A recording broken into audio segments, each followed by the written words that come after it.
อาราธนาพระสงฆ์เจริญพรอุบาสกอุบาสิกาสาธุชนทุกคนทุกท่านได้นั่งในท่าเทพบุตรเทพธิดาหรือในอาการอันสำรวมจะได้กราบระลึกถึงคุณพระรัตนตรัยพร้อมกันในส่วนเบื้องต้นนะครับพร้อมแล้วกราบพร้อมกันนะครับกราบกราบกราบ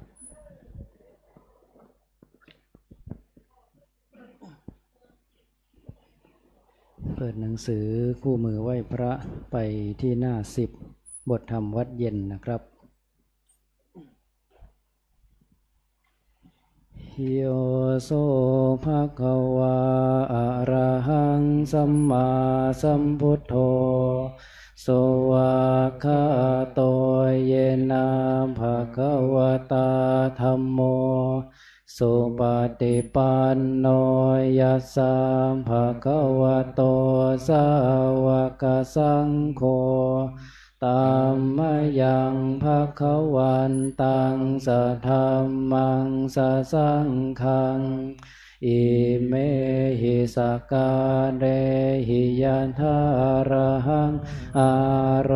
ปิเตหิอภิปูชยามะสาธุโนพันเตภะคะวาสุจิราปรินิพพุตโตปิปัจฉิมาชนตานุกัมปมานัสสะอิเมสกาเลทุกขตาปันนาการภูเตปฏิคันหาตุอัมหากังทีคารตังหิตายะสุขายะอะระหังสัมมาสัมพุทโธภคะวาพุทธังภคะวันตังอภิวาเทสวากขาโตภคะวตาธัมโมธัมมังนัมมัสสามิสุปฏิปันโนภะคะวะโตสาวกสังโฆสังฆังนะมามิหันทธานิมะยังตังภคะวันตังวาจายะอภิคายิตุงปุพพาคณมการันเจวะพุทธานุสตินยัญจะกโรมาเสนะโมตัสสะภะคะวะโตอะระหะโตสัมมาสัมพุทธัสสะนะโมตัสสะภะคะวะโตอะระหะโตสัมมาสัมพุทธัสสะนะโมตัสสะภะคะวะโตอะระหะโตสัมมาสัมพุทธัสสะตังโฆปนาภะคะวันตังเอวังกัลยาโนกิตติสัทโธอะภุคโตอิติปิโสภะคะวะอะระหังสัมมาสัมพุทโธวิชชาจารณสัมปันโนสุขโตโลกวิทูอนุตตโรปุริสธรรมสารถิสัทธาเทวมนุษย์สานังพุทโธภคะวาติหันธรรมยังพุทธาภิกขิติงกโรมาเสพุทธวารันตวรตาทิคุณาภิยุตโตสุทธาภิญาณกรุณาหิสัมมาคตโตโหเทสิโยสุชนตังกัมมลังวสุโรวันธามหังตมรณังศิรสาชิเนนทังโพ พุทโธโยสัพพปานินังสารนังเขมามุตตมังปัฏฐมานุสติทานังวันทามิตังสิเรนะหังพุทธัสสะหัสสมิทาโสวะพุทโธเมสามิกิสาโรพุทโธทุกขัสสะคาตาจวิทาตาจหิตัสสะเมพุทธัสสะหังนิยาเทมิสรีรัญชีวิตันจิตังวันทันโตหังจริสามิพุทธาเสวะสุโพธิตังนาทิเมสารนังอัญญังพุทโธเมสารนังวรังเอเตนะสัจวัตเชนวัตตายังสัตตุสาสเนพุทธังเมวันธมาเน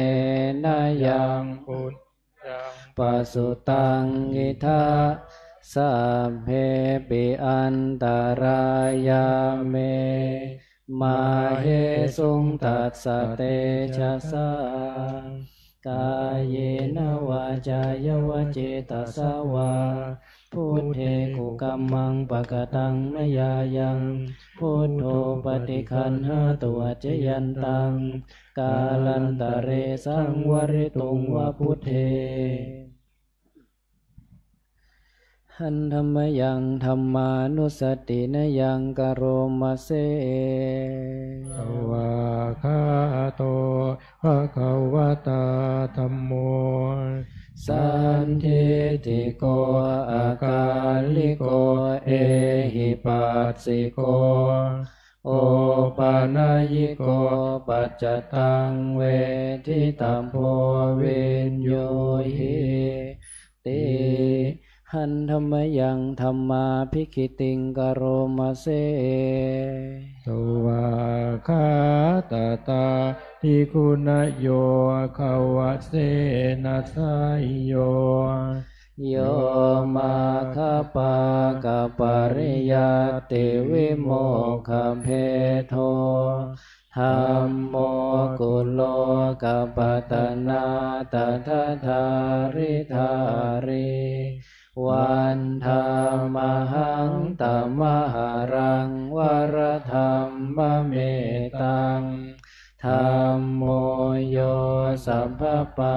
นินังสารนังเขมามุตตมังทุ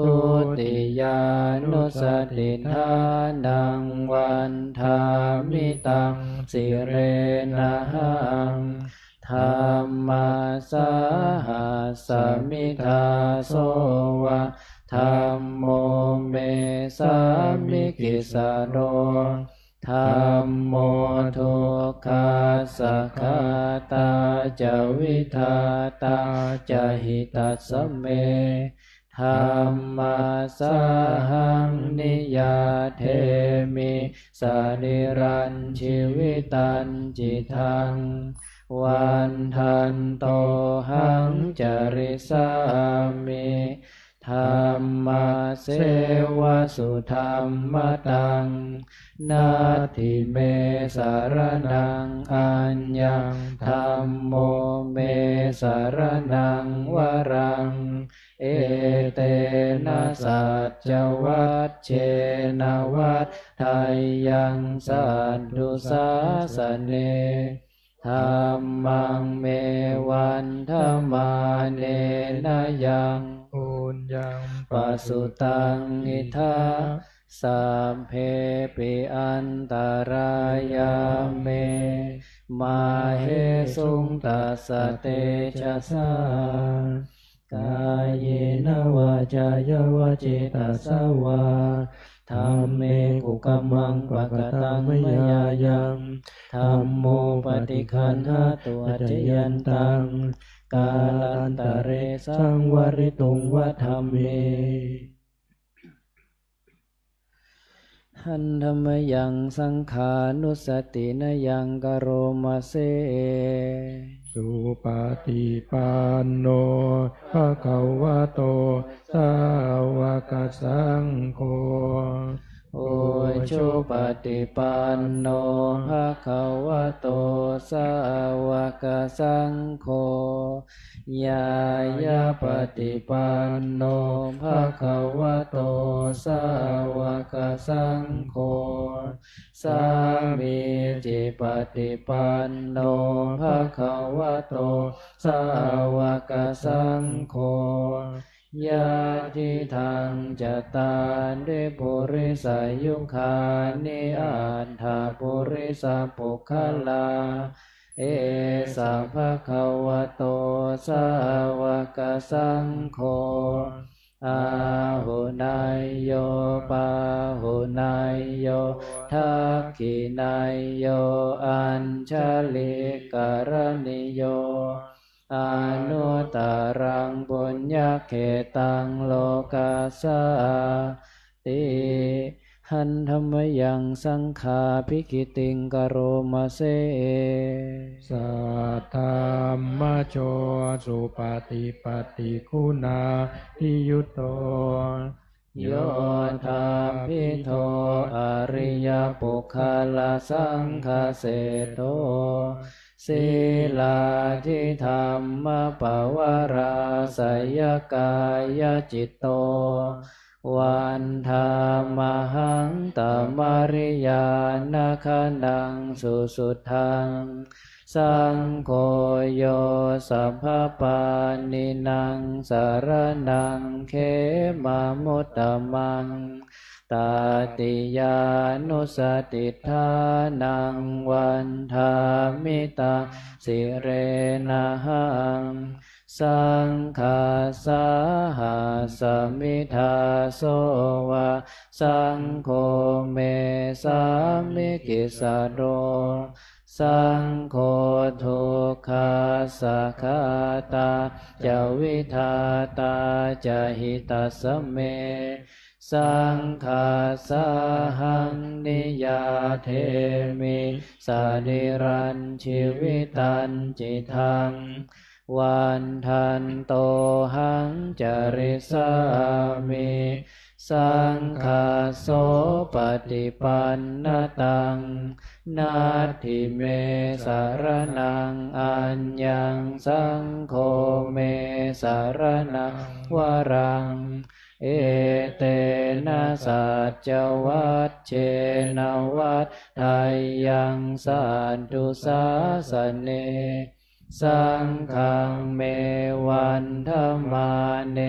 นะยังปุญญังปัสสุตังอิทาสัมเพปิอันตรายาเมมาเหสุงตัสสะเตชะสาตายนวาจายวเจตสวา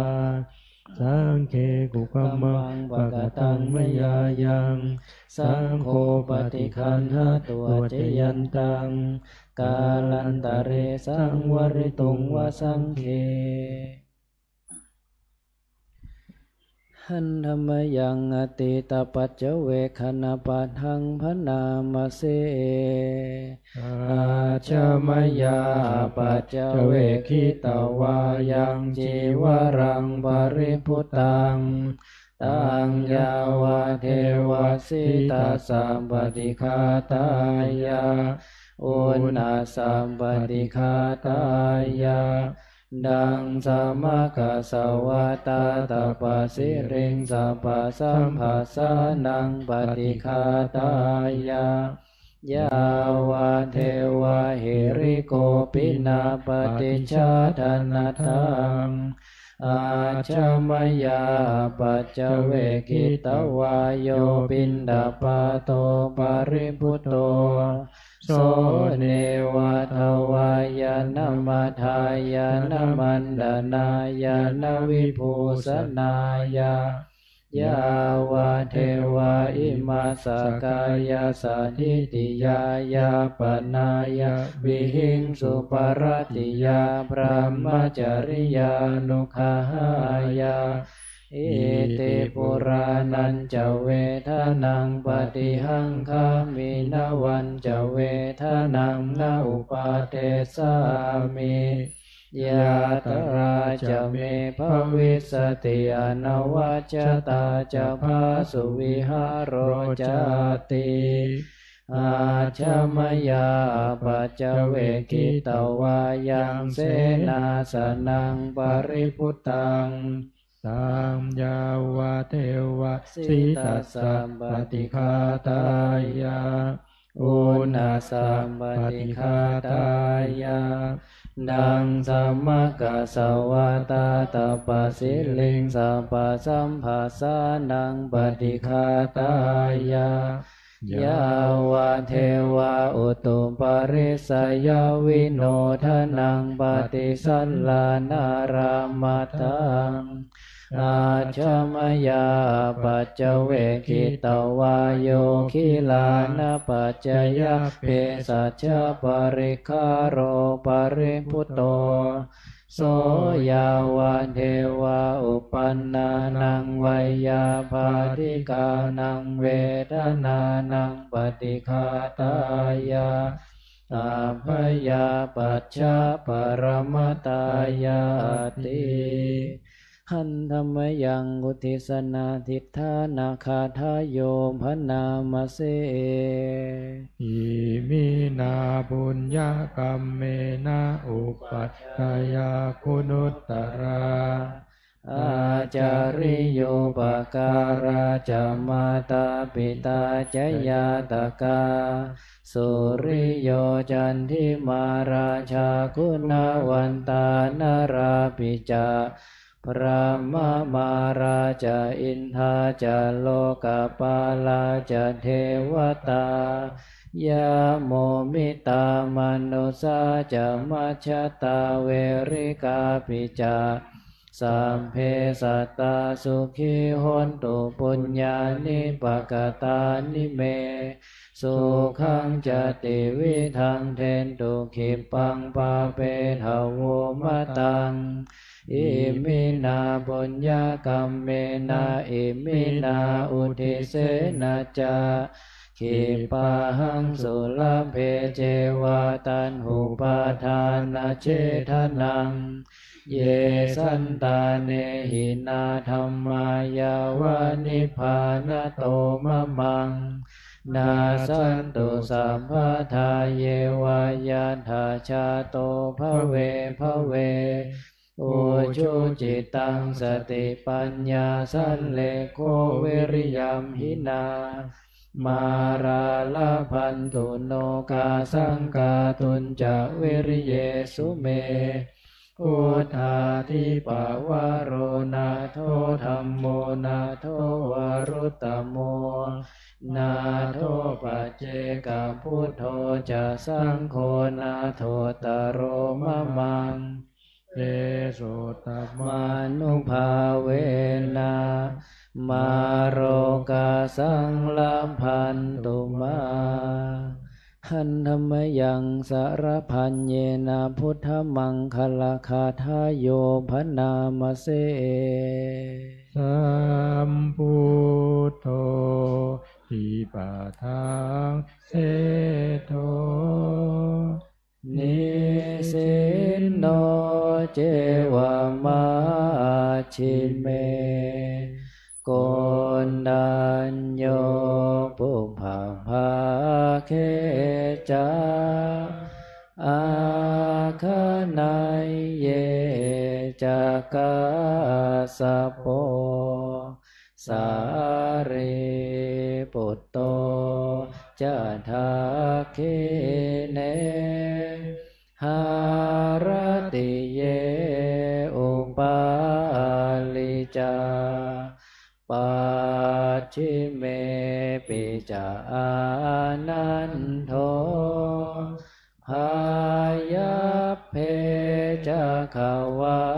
มปติ โมกขันลาโนจะอุตตะเรอิสาเนปิจาราหุโลอิเมโคมังคลาพุทธาสัพเพอิทัมปฏิทิตาวันทิตาเตจะอัมเหหิสักการะหิจักโพชิตาเอเตสังอานุภาเวนะสัพพโสทิภวันตุโนอิเจวะมัจจันตานามัสสนัยยังนามัสสมาโนรัตนาตายังยังปุญญาภิสันทังวิปุลังอลาทังปัจจานุภาเวนะหะตันตรายโยหันธรรมยังทัสสะธรรมสุตังพนามเสนิยามหิอาชูปะคะโตบัดนี้เรามีเพศต่างจากคฤหัสถ์แล้วกิริยาอาการใดๆอันบรรพชิตควรประพฤติเราต้องทำกิริยาอาการนั้นๆปารปฏิภัทธาเมชีวิกาความเลี้ยงชีพของเราเนื่องด้วยผู้อื่นเราควรทำตัวให้เขาเลี้ยงง่ายอัญโยเมอากัปโปการณิโย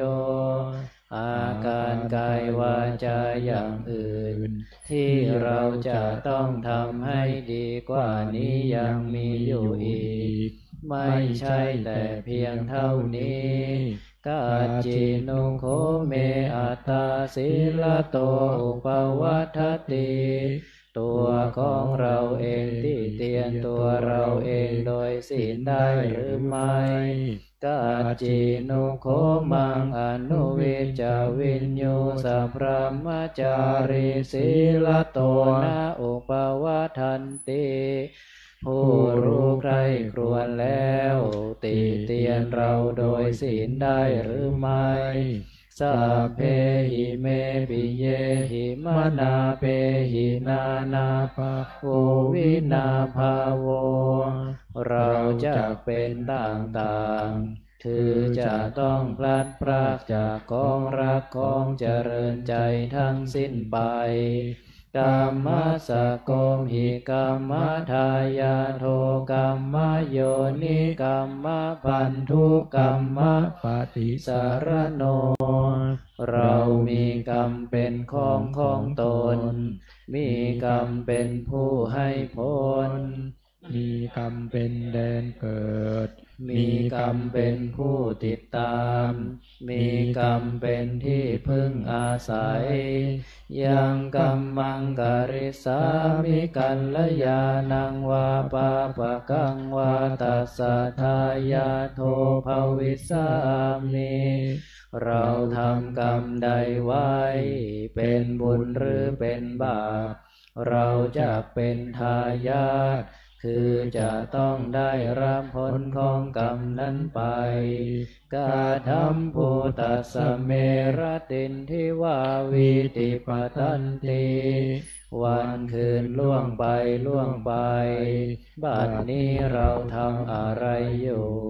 กัจจินุโคหังสุญญาคาเรอภิรมามิเรายินดีในเสนาสนะอันสงัดหรือไม่ อาทิโนโคเมอุตริมนุสธรรมาอัลลมาริยญาณทัสสนาวิเศโสอธิคโตคุณวิเศษของเรามีอยู่หรือไม่โสหังปัจฉิเมกาเลสัพพมจาริหิปุถโธนะมังกุภวิสามิที่จะทำให้เราไม่เก้อเขินบรรพชิตถามภายหลังอิเมโคทัสสะธัมมาธรรม10ประการนี้แลปาภาชิเตนะอันบรรพชิตอาภินังปัจจเวคิตาภาควรพิจารณาเนืองเนืองเถิดเปิดไปที่หน้า1นะครับหันธรรมยังทักขินะโมลีธาตุนามการาปะทันเจวะวชิรพุทธโรปปาทันจามพนามาเส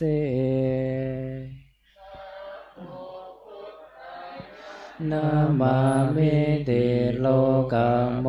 ลิงโลหะโกเตปะเตทิตังโปจิตังสัพพะเกหิเกติมันตังมโนหารังอาหังวันทามิสัพพทาอังคาวะหาเยปุเรรัมเมลาลาคาปะภะเตสาหิเหมาคุหาคาเพทักขินาโมลิธาตุโยอาหังวันทามิสัพพทากายเยนะจายาเจตสาวาวาชิรังนามาปฏิมังอิทธิปาฏิหาริยกาลังพุทธารูปังอาหังวันทามิสัพพโสสัทธาโสติภวันตุเมเปิดไปที่หน้า100นะครับหันธรรมยังสิริมังคลมหาเทราภิทุติคาทายโยพนามาเสหิริตาตามหาเทโรหิริโกสิริมังคโลมังคโลปายาเมทาวิมังคโลปายาเทสโกสรุทธานิยาปาโมโคเสสานุเสสานายโกโลกานุกรรมปิเมตายาสติปัฏฐานาธารโกสติมาปะมาโตจาตังนามัสสามิสัพพทาติสิริมังคละสมณวิสุทธิวงศ์โสภาสง่าองค์ทรงสิริมิวางวายสำรวมยืนเดินนั่งผู้พร้อมพรั่งด้วยละอายปัญญาขจรขจายชี้อุบายอันมงคลควรแก่ฐานะครูนำสิทธิรู้ทุกหมู่ชนชาวโลกต่างได้ยนต์สงเคราะห์ชนด้วยเมตตาผู้ทรงสติปัฏฐานตลอดกาลทุกเวลาทรงนามสติมาไม่ประมาทข้าขอนมัสการประดิษฐานในทุกยามเถระผู้ทรงนามว่าสิริมังคโล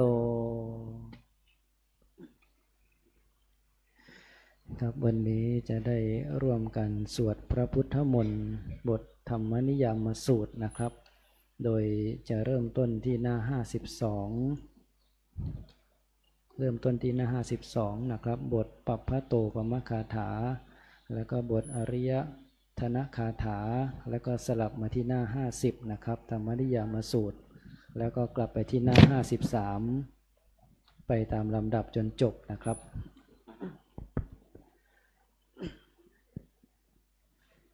นะโมตัสสะภะคะวะโตอะระหะโตสัมมาสัมพุท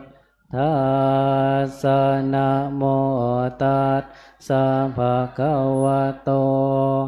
อะระหะโตสัมมาสัมพุทธัสสะนะโมตัสสะภะคะวะโตอะระหะโตสัมมาสัมพุทธัสสะพุทธังสรณังคัจฉามิธัมมังสรณังคัจฉามิสังฆังสรณังคัจฉามิทุติยัมปิพุทธังคัจฉามิทุติยัมปิธัมมังสรณังคัจฉามิทุติยัมปิสังฆังสรณังคัจฉา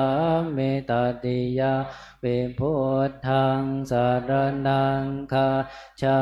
มิตติยัมปิธัมมังสรณังคัจฉามิตติยัมปิสังฆังสรณังคัจฉามิ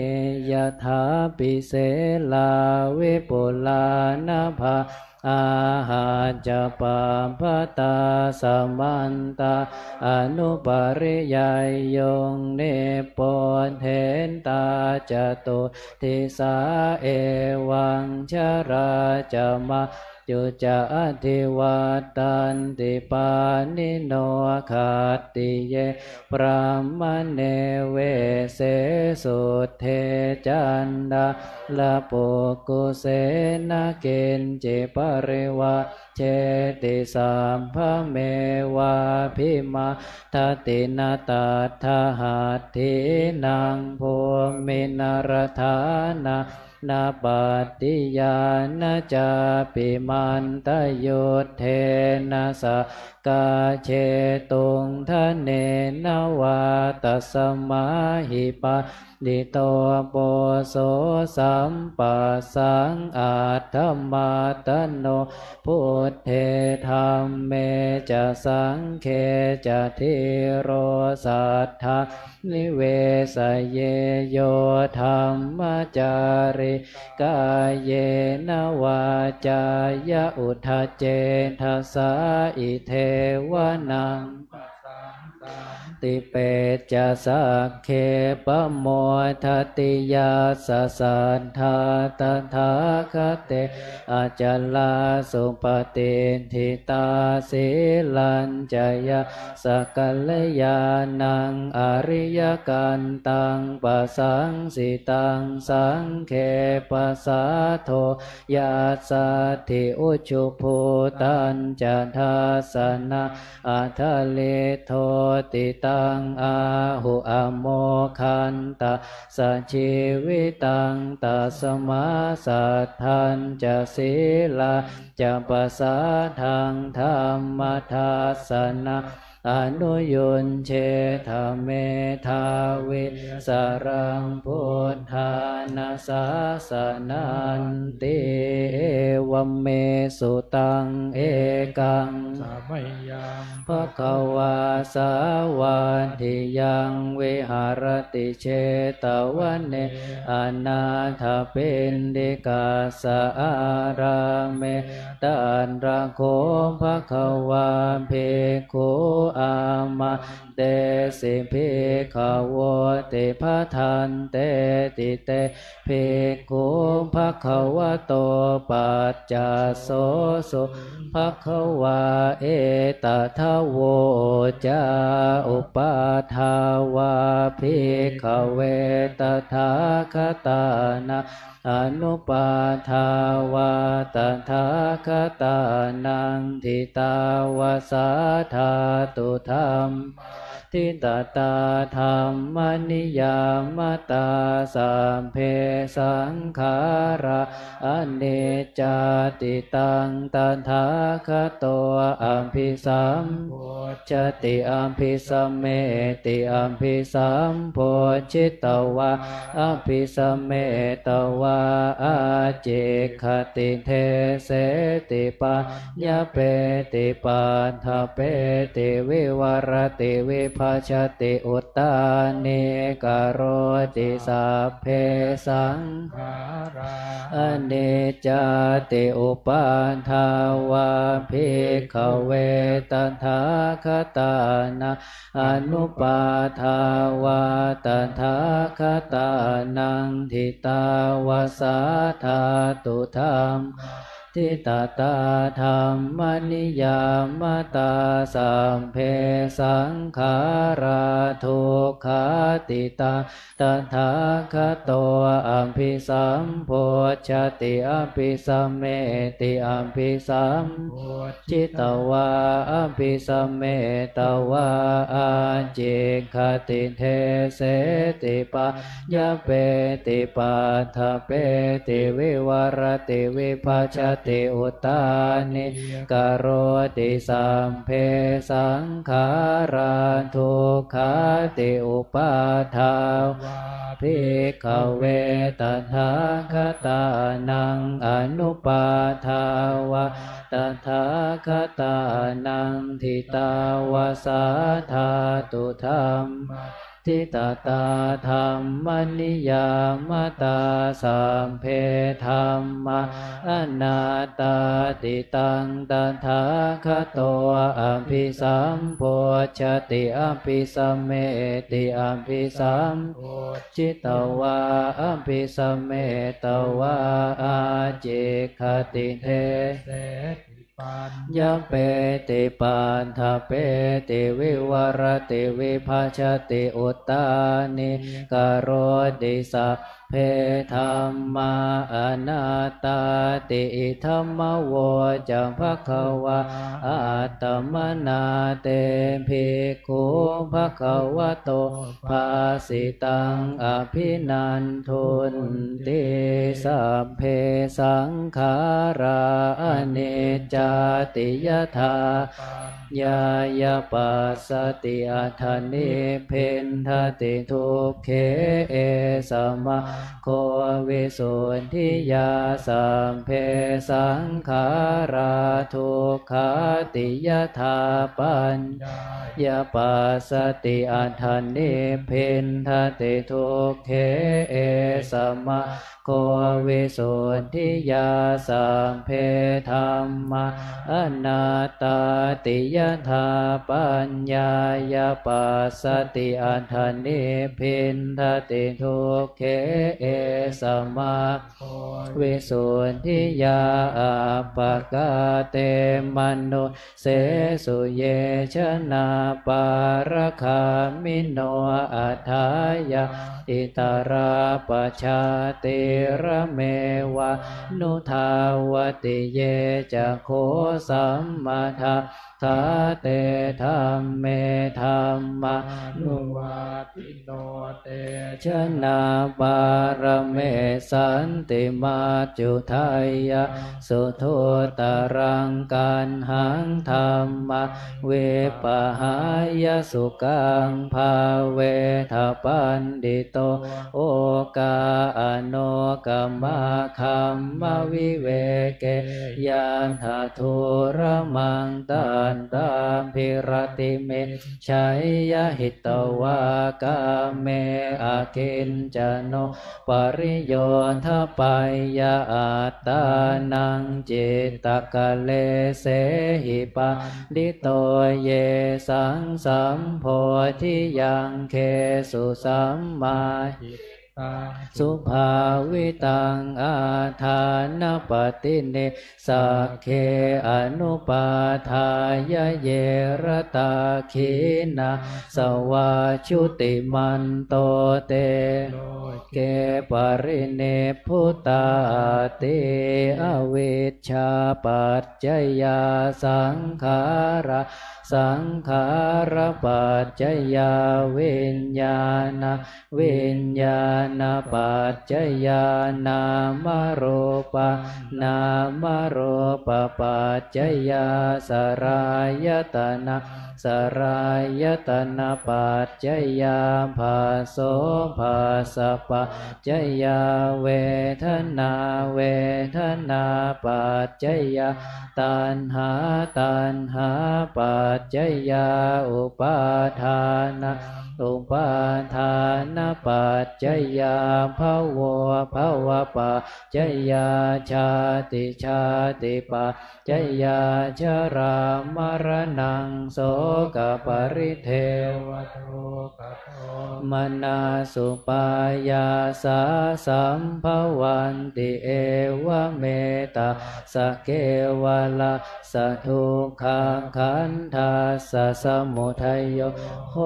ติอวิชชายตเววะเสสวิราคนิโร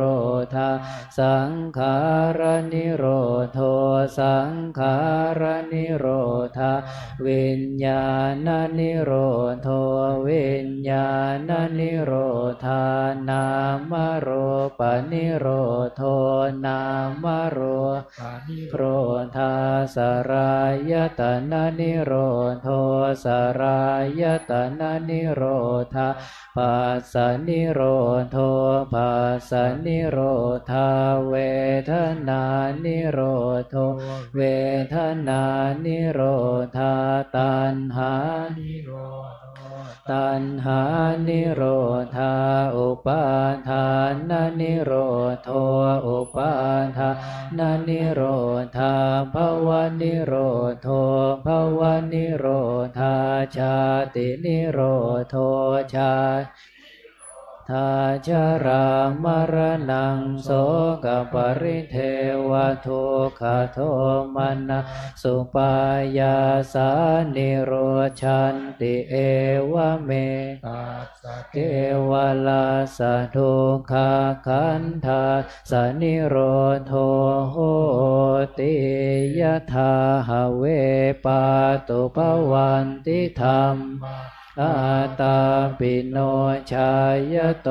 พระมนะสะอาทาสกังขาวปยันติสัพพายโตปชานาติสเหตุธรรมังยะถาหเวปาตุภวันติธรรมาตาปิโนชายโตพระมนะสะอาทาสกังขาวปยันติสัพพายโตขยังปัจจยานังอเวทิยถาหเวปาตุภวะติธรรมาอาตาปิโนชายโตพระมนะสวิทูปยังติตติปาระเสนังสุโรวะโอภาสยมันตะเลขันติอติตังนานวาคมายนะปฏิกังเขอนาคตังยะทติตัมปะหินันตังอาปัตตัญจะอนาคตังปัจจุปันนัญจะโยธัมมะ ตันทวิปัสสติอาสังหิรังอาสังกุปปังตังวิทธามนุโพหะเยอาเชวะกิจจมาตาปังโกชัญญามรณังสุเวนะหิโรสังขารันเตนะมหาเสเนนะมะจุนาเอวังวิหาริมาตาปิงอโหราตมตันทิตังตังปันเทกราโตติสันโตอาจิคเตมุนีติภวตุสัพพมังคลังราคันตุสาพระเทวตาสัพพพุทธานุภาเวนัสทธาโสทิภวันตุเตภวตุสัมภมังคลาราคันตุสัมภเทวตาสัพพธรรมานุภาเวนัสทธาโสทิภวันตุเตภวตุสัพพมังขันตุสัมภเทวตาสัมภสังฆานุภาเวนัสทธาโสทิภวันตุเตครับกราบพระรัตนตรัยนะครับกราบ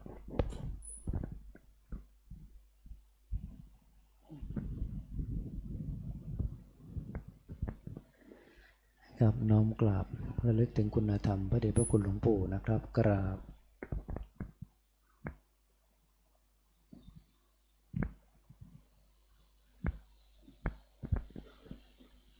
ครับน้อมกราบพระมหาเถรานุเถระท่านมีท่านเจ้าคุณพระอมรเวทีเป็นต้นเป็นประธานนะครับกราบ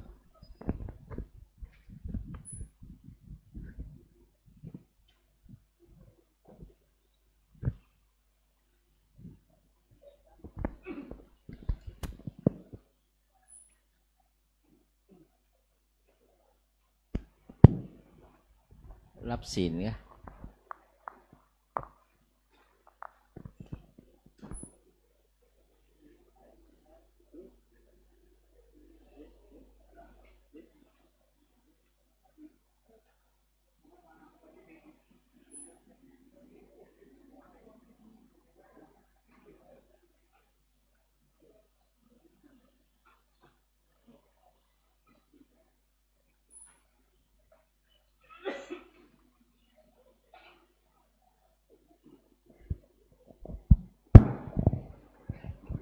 เชิญทุกท่านพนมมือ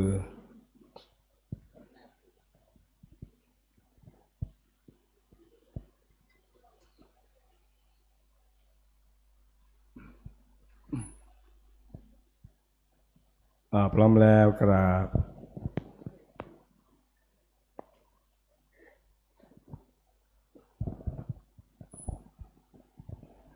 อิมินาสการเรนะ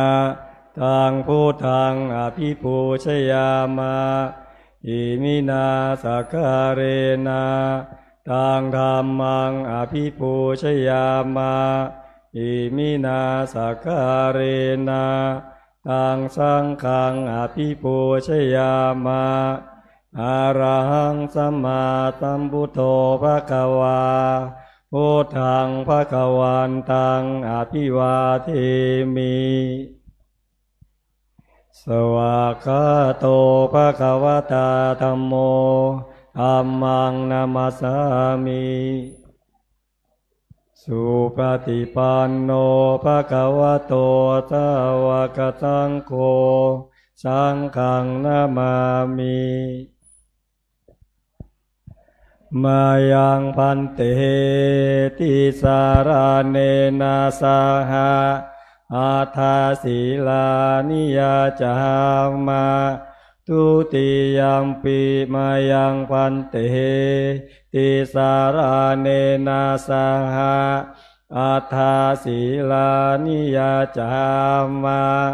ตาติยัมปิมายังพันเตติสารเนนะสหะ อัฏฐาศีลานิยาจามะนะโม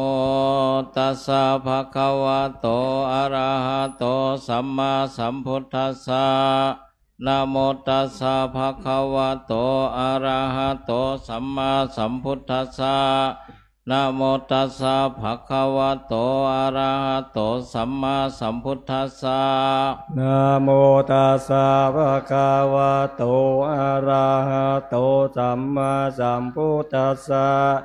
นะโมตัสสะภะคะวะโตอะระหะโตสัมมาสัมพุทธัสสะนะโมตัสสะภะคะวะโตอะระหะโตสัมมาสัมพุทธัสสะพุทธังสรณังคัจฉามิพุทธังสรณังคัจฉามิธัมมังสรณังคัจฉามิธัมมังสรณังคัจฉามิสังฆังสรณังคัจฉามิสังฆังสรณังคัจฉามิทุติยัมปิพุทธังสรณังคัจฉามิทุติยัมปิพุทธังสรณังคัจฉามิติยัมปิธัมมังสรณังคัจฉามิทุติยัมปิธัมมังสรณังคัจฉามิติยัมปิสังฆังสรณังคัจฉามิทุติยัมปิสังฆังสรณังคัจฉามิตติยัมปิพุทธังสรณังคัจฉามิตติยัมปิพุทธังสรณังคัจฉามิติยัมปิธัมมังสรณังคัจฉามิตติยัมปิธัมมังสรณังคัจฉามิติยัมปิสังฆังสรณังคัจฉามิตติยัมปิสังฆังสรณังคัจฉามิปานาติปาตาเวรมณีสิกขาปะทังสมาธิยามิปานาติปาตาเวรมณีสิกขาปะทังสมาธิยามิอาทินนาทานาเวรมณีสิกขาปะทังสมาธิยามิอาทินนาทานาเวรมณีสิกขาปะทังสมาธิยามิกาเมโสมิจฉาจาราเวรมณีสิกขาปะทังสมาธิยามิ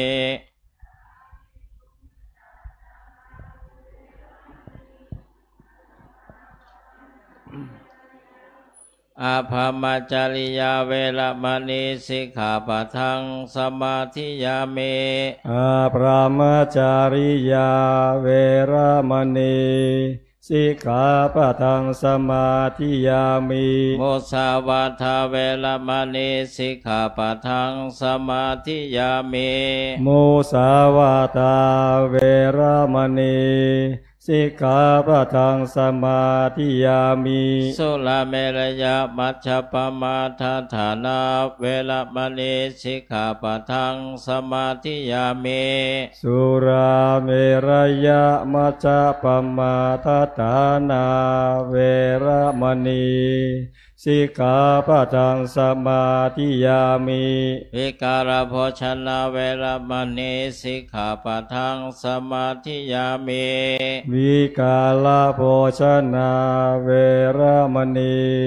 สิกขาปะทังสมาธิยามินาจักขิตวาทิตาวิสุกัทัสสนะมาลากันทะวิเลปันนาธารณมันดนะวิโภชนะฐานาเวรมณีสิกขาปะทังสมาธิยามินาจาคิตาวาทิตาวิสุกทัสสนะมาลาคันทะวิเลปนะธารณะมันดานะวิภูสนาฐานาเวรมณีสิกขาปะทังสมาธิยามิอุจจาสยนามหาสยนาเวรมณีสิกขาปะทังสมาธิยามิอุจจาสยนามหาสยนาเวรมณีสิกขาปะทังสมาธิยามิอิมานิปัญจอิมานิอัฏฐสิกขาปทานิ สัมมาทิยามิ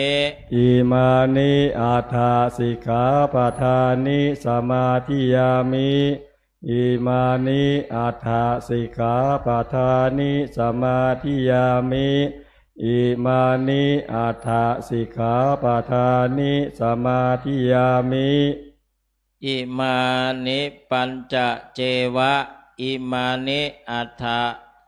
จะสิกขาปทานิสีเลนะสุขติงยันเตสาธุสีเลนะโภคสัมปทาสาธุสีเลนะนิพุติงยันเตสาธุตัสมาสีลังวิโสทะเยอามาพันเตกราบ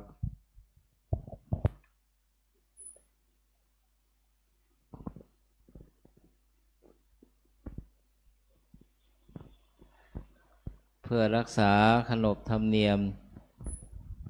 ที่พระเดชพระคุณหลวงปู่พระพรหมมงคลหลวงปู่ทองสิริมังคละมหาเถระพระเดชพระคุณหลวงปู่นั้นเป็นปูชนียบุคคลที่สำคัญยิ่งแม้หลวงปู่จะละสังขารไปแล้วขนบธรรมเนียมจารีตวิถีปฏิบัติของวัดพระธาตุศรีจอมทองนี้ก็ยังไม่ละเลยยังดำเนินเสมือนพระเดชพระคุณหลวงปู่ยังดำรงอยู่เพราะฉะนั้นวันนี้เป็นวันธรรมสวนะเป็นวันพระขอให้ท่านอาจารย์มหาธนวัฒน์ธนวัฒโนเรียนธรรม9ประโยคผู้ช่วยเจ้าอาวาสได้ทำหน้าที่พิธีกร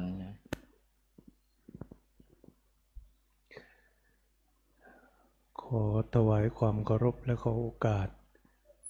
พระมหาเถรานุเถระ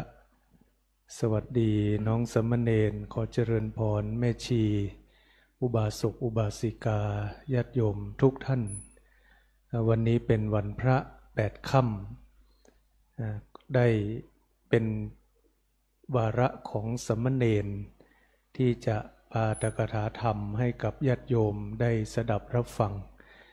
สำหรับสามเณรที่จะปาฐกถาธรรมในค่ำคืนนี้ก็มาจากลูกหลานทางเชียงใหม่ผสมกับทางภาคอีสานท่านผู้โยมพ่อนี่เป็นคนเหนือโยมแม่นี่เป็นคนอีสานก็มีพื้นฐานพื้นเพอยู่ทางเชียงใหม่เป็นส่วนมากสามเณรนั้นมีพี่น้องทั้งหมด3 คนพ่อนี่เป็นผู้อำนวยการโรงเรียนปัจจุบันประจำอยู่ที่จังหวัดพิษณุโลกก็พ่อนี้ก็อดีตก็เคยเป็นพระมาก่อนพ่อของสามเณรนะอดีตก็คือเคยเป็นพระบวชเรียนจบแล้วก็ไปออกไปใช้ชีวิตข้างนอกตามจุดมุ่งหมายก็มีครอบครัวแล้วก็มีลูก3 คนสามเณรนี่เป็นคนโตพออายุครบบวชแล้วก็ได้นำลูกมาฝากบวชไว้ในพระพุทธศาสนาสามเณรก็มีความเก่งในหลายๆด้านมีความรู้มีความเข้าใจแล้วก็เป็นตัวเต็งนะปีที่แล้วนิยมอาตมาก็คาดหวังว่า1ในผู้ที่จะสอบผ่านเนี่ยต้องมีสามเณรรูปนี้แน่นอนแต่ว่าทุกสิ่งทุกอย่างก็อนิจจังนะแม้ว่าจะไม่ผ่านแต่ก็มีความรู้นะปีนี้ก็สู้เอาใหม่พระเดชพระคุณหลวงพ่อพระพรหมเสนาบดีที่ปรึกษาเจ้าคณะภาค7เจ้าอาวาสวัดปทุมคงคาท่านเห็นปุ๊บก็ถูกฉลกนะเห็นสามเณรถูกฉลกท่านก็ท่านมอบแว่นตาคือให้สามเณรไปตัดแว่นตาได้เลยเดี๋ยวท่านจะจ่ายค่าใช้จ่ายให้เลยท่านจะออกค่าใช้จ่ายให้นะเพราะว่าสามเณรตัวเล็กนะตัวเล็กนะแต่ว่ามีความรู้นะมีสติมีปัญญาก็ตามวัยก็ถือว่าเป็นเด็กเฉลียวฉลาดคนหนึ่งวันนี้ญาติโยมจะได้รับฟังปาฐกถาธรรมจากสามเณรณัฐพลปันเดงอันนี้นามสกุลเดิมนะนามสกุลใหม่นี่พ่อเปลี่ยนแล้วแต่ว่าอาตมาจำไม่ได้สามเณรณัฐพลปันเดงสามเณรตังขอนิมนต์สามเณรได้ปาฐกถาธรรมให้กับญาติโยมได้สดับรับฟังสืบต่อไปไม่รู้โยมจะมองเห็นหรือเปล่านะสแตนสูงนั่นนี่ ข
อความนอบน้อมของข้าพเจ้าจงมีแด่พระรัตนตรัยคือพระพุทธพระธรรมพระสงฆ์ขอกราบนมัสการต่อสรีระสังขารของพระเดชพระคุณพระพรหมมงคลหลวงปู่ทองสิริมังคลมหาเถระและขอกราบนมัสการพระเดชพระคุณพระสุวรรณเมธีด็อกเตอร์รองเจ้าคณะจังหวัดเชียงใหม่และขอนมัสการพระเถรานุเถระทุกรูปและขอความสวัสดีต่อพี่ๆน้องๆสามเณรทุกรูปและขอความสวัสดีต่อญาติโยมทุกท่านวันนี้กับผมจะแสดงธรรมเรื่องมัจฉริยะ5อย่างหรือความตนี5อย่าง คือ 1. อาวาสมัจฉริยะคือความตนีที่อยู่ของตน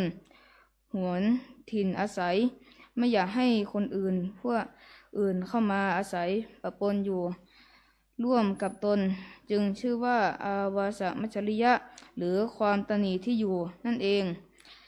2. กุลมัจฉริยะคือความตนีตระกูลหวงแหนตระกูลของตนไม่อยากให้ใครเข้ามาในตระกูลของตนหรือมีตระกูลที่สนิทและไม่อยากให้ผู้อื่นเข้ามาตีสนิทด้วยจึงชื่อว่ากุลมัจฉริยะ หรือความตนีในตระกูล 3. ลาภมัจฉริยะความตนีในลาภคือหวงแหนลาภผลและประโยชน์ทรัพย์สินของตนเองไม่อยากแบ่งให้ผู้อื่นคอยกีดกันไม่ให้ผู้อื่นได้อย่างที่ตนได้จึงชื่อว่าลาภมัจฉริยะหรือความตนีในลาภ 4. วรรณมัจฉริยะความตนีวรรณะคือหวงแหนวรรณะให้หวงแหนความดีไม่อยากให้ผู้อื่นมีเทียบเท่ากับตนหรือได้ดีกว่าตนจึงชื่อว่าวรรณมัจฉริยะหรือความตนีวรรณะ 5. ธรรมมัจฉริยะตนีธรรมคือมันแห่งความรู้ความสามารถไม่อยากให้ผู้อื่นได้ความรู้จากตนหรือมีความรู้เท่าตนจึงชื่อว่าธรรมมัจฉริยะหรือความตนีธรรมทั้ง5นี้ที่กระผมจะนำเรื่องมาเล่าคือลาภมัจฉริยะตนีในลาภมีชื่อเรื่องว่ามัจฉริโกสิยเศรษฐีมีใจความว่าโกสิยเศรษฐีนั้นเป็นเศรษฐีในนิคมชื่อว่าสักกะ แห่งเมืองราชคฤห์เป็นผู้มีสมบัติตั้ง80โกฏหรือ800ล้านเสียอย่างเดียวเศรษฐีนั้นท่านเป็นคนตนีมากคือตนีลาภมากแม้แต่น้ำมันแต่บนปลายหญ้าของก็ไม่ให้ใครและไม่ยอมใช้ทรัพย์สมบัติของตนเองใช้ของผู้อื่นส่วนสมบัติของตนเองก็ไม่เป็นประโยชน์แก่ใครๆในวันหนึ่งพระศาสดาหลังทรงอ่อนแล้วจะมหากรุณาสมาบัติทรงตรวจดูอยู่ซึ่งโลกธาตุทั้งสิ้นและทรงเห็นแล้วซึ่งอุปนิสัยแห่งพระโสดาบันของเศรษฐีนั้น ในวันก่อนหน้านั้นเศรษฐีนั้นไปยังพระราชวังเพื่อบำรุงพระราชาหลังจากบำรุงพระราชาแล้วท่านก็เดินทางกลับแต่ตอนเดินทางกลับนั้นท่านเห็นคนไม่มีจะกินกำลังกินขนมกุมมาศและขนมเบื้องอยู่เศรษฐีนั้นก็เกิดความอยากกินขึ้นแต่เพราะมีความตณีมากจึงไม่กล้าบอกแก่ใครเพราะกลัวเสียทรัพย์จึงเลยเก็บความอยากไว้จนตัวเองสู้ผอมเศรษฐีก็เลยเข้าไปอยู่ในห้องและนอนกอดเข่าบนเตียงจนภรรยามาถามว่าความทุกข์อะไรมีแก่ท่านแต่เศรษฐีนั้นก็ตอบว่าความทุกข์อะไรย่อมไม่มีแต่ภรรยาของเศรษฐีก็รู้ว่าเศรษฐีต้องมีอะไรสักอย่างเลยถามอีกว่าพระราชาทรงกิ้วต่อท่านหรือแต่เศรษฐีก็ตอบว่าพระราชาไม่ได้ทรงกิ้วต่อเราภรรยาก็ถามอีกว่าความอยากในอะไรมีแก่ท่านแต่เศรษฐีนั้นก็เงียบภรรยาเลยถามซ้ำอีกรอบเศรษฐีก็เลยตอบว่าความอยากของเรามีอยู่ภรรยาเลยถามว่าความอยากของท่านคืออะไรเศรษฐีเลยบอกว่าเราอยากกินขนมเบื้องภรรยาเลยพูดว่าท่านเป็นคนจนหรือเลยไม่บอกแก่เราเดี๋ยวเราจะทอดให้คนทั้งนิคมเลยเศรษฐีเลยด่าว่าโจรเหล่านั้นมีประโยชน์อะไรแก่เธอโจรเหล่านั้นทำงานแล้วถึงจะได้กินภรรยาเลยกล่าวว่าถ้างั้นก็ทอดขนมเบื้องให้เพียงพอแก่คนในตรอกนี้แต่เศรษฐีก็บอกว่าก็เลยประชดว่าเรารู้ว่าเธอมีทรัพย์มากภรรยาก็เลยกล่าวว่าถ้างั้นก็ทอดให้คนใกล้บ้านก็พอแต่เศรษฐีก็เลยพูดประชดอีกว่าเรารู้ว่าเธอมีอัธยาศัยใหญ่ภรรยาก็เลยกล่าวว่าถ้างั้นก็ทอดให้แก่ครอบครัวเราก็ได้แต่เศรษฐีก็พูดอีกว่าประโยชน์อะไรของเรากับด้วยชนเหล่านั้นภรรยาเลยพูดว่าถ้างั้นก็ทอดให้เรา2 คนกินแต่เศรษฐีก็บอกว่าเธอเกี่ยวอะไรด้วยภรรยาก็เลยบอกว่าถ้างั้นทอดให้ท่านผู้เดียวก็ได้เศรษฐีก็เลยพูดว่าใช่แล้วทอดให้เรากินคนเดียวแต่เธอต้องไปทอดบนปราสาทของเราที่ชั้นที่7ไม่งั้นคนอื่นจะรู้และให้ใช้ข้าวสารหักมาทำส่วนแป้งให้ใช้เพียงหยิบมือเดียวและเอาเตาและกระเบื้องขึ้นไปด้วยส่วนน้ำนมเนยใสน้ำผึ้งและน้ำอ้อยให้ใช้นิดเดียวพอภรรยาก็เลยตอบว่าดีละเลยให้คนยกของขึ้นไปให้แล้วเศรษฐีก็ไล่คนใช้ทั้งหมดให้ลงไปด้านล่างและเศรษฐีก็เลยล็อกประตูทุกชั้นและให้ภรรยาทอดในขณะนั้นพระศาสดาได้ทรงตรัสเรียกพระโมคคัลลานะมาและตรัสว่าเธอจงไปทรมานเศรษฐีคนหนึ่งที่นิคมชื่อว่าสักการะให้มีความตณีออกแล้วและให้2 ผัวเมียนั้นถือเอาซึ่งขนมและน้ำนมเนยใสน้ำผึ้งและน้ำอ้อยมาที่วิหารชื่อว่าเชตวันด้วยกำลังของตนและเราจะนั่งในพระวิหารกับด้วยภิกษุ500 รูปและเราจะทำซึ่งกิจด้วยพัดด้วยขนมนั่นพระเถระ รับคำสั่งจากพระศาสดาแล้ว ก็ไปสู่นิคมนั้นด้วยฤทธิ์ได้ยืนแล้วที่ประตูแห่งสีหบัญชรของปราสาทนั้น เหมือนรูปแห่งแก้วมณีที่ลอยอยู่ในอากาศมาเศรษฐีหลังเห็นพระเถระแล้ว หัวใจก็สั่นท่านเศรษฐีคิดแล้วว่าที่เรามาอยู่ที่นี่เพราะกลัวพวกชนที่เหมือนอย่างนี้ก็สมณะนี้มายืนแล้วที่ประตูของหน้าต่าง เศรษฐีนั้นโกรธแล้วกล่าวอย่างนี้ว่าแน่สมณะท่านยืนในอากาศจะได้อะไรแม้ท่านแสดงซึ่งรอยเท้าในอากาศอันไม่สามารถมีรอยเท้าได้ เห็นจะไม่ได้นั่นเทียวหลังจากเศรษฐีท้าพระเถระ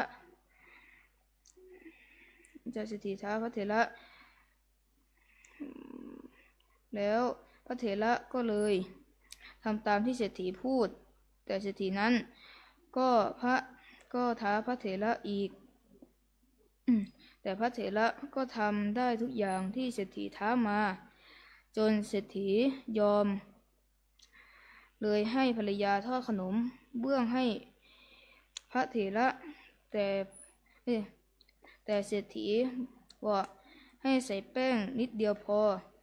ภรรยาก็ทำตามแต่ขนมเบื้องนั้น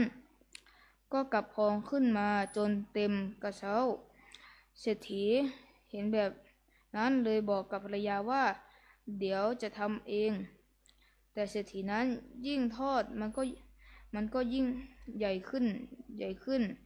จนเศรษฐีไม่อยากจะกินแล้ว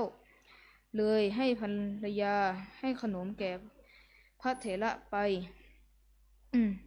พระเถระนั้นก็แสดงธรรมให้ผัวเมียทั้งสองจนทั้งสองเกิดความเลื่อมใสขึ้น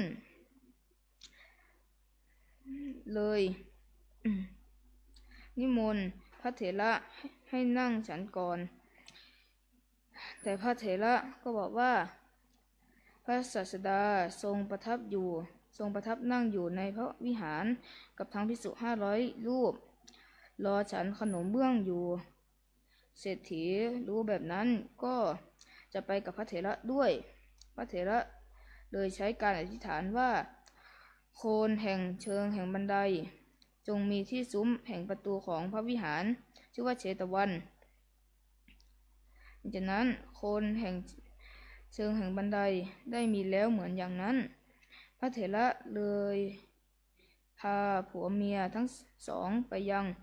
พระเชตวัน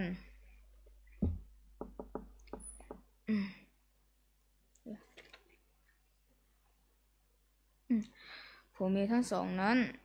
ไปเฝ้าแล้วซึ่งพระศาสดาหลังจากนั้นพระศาสดา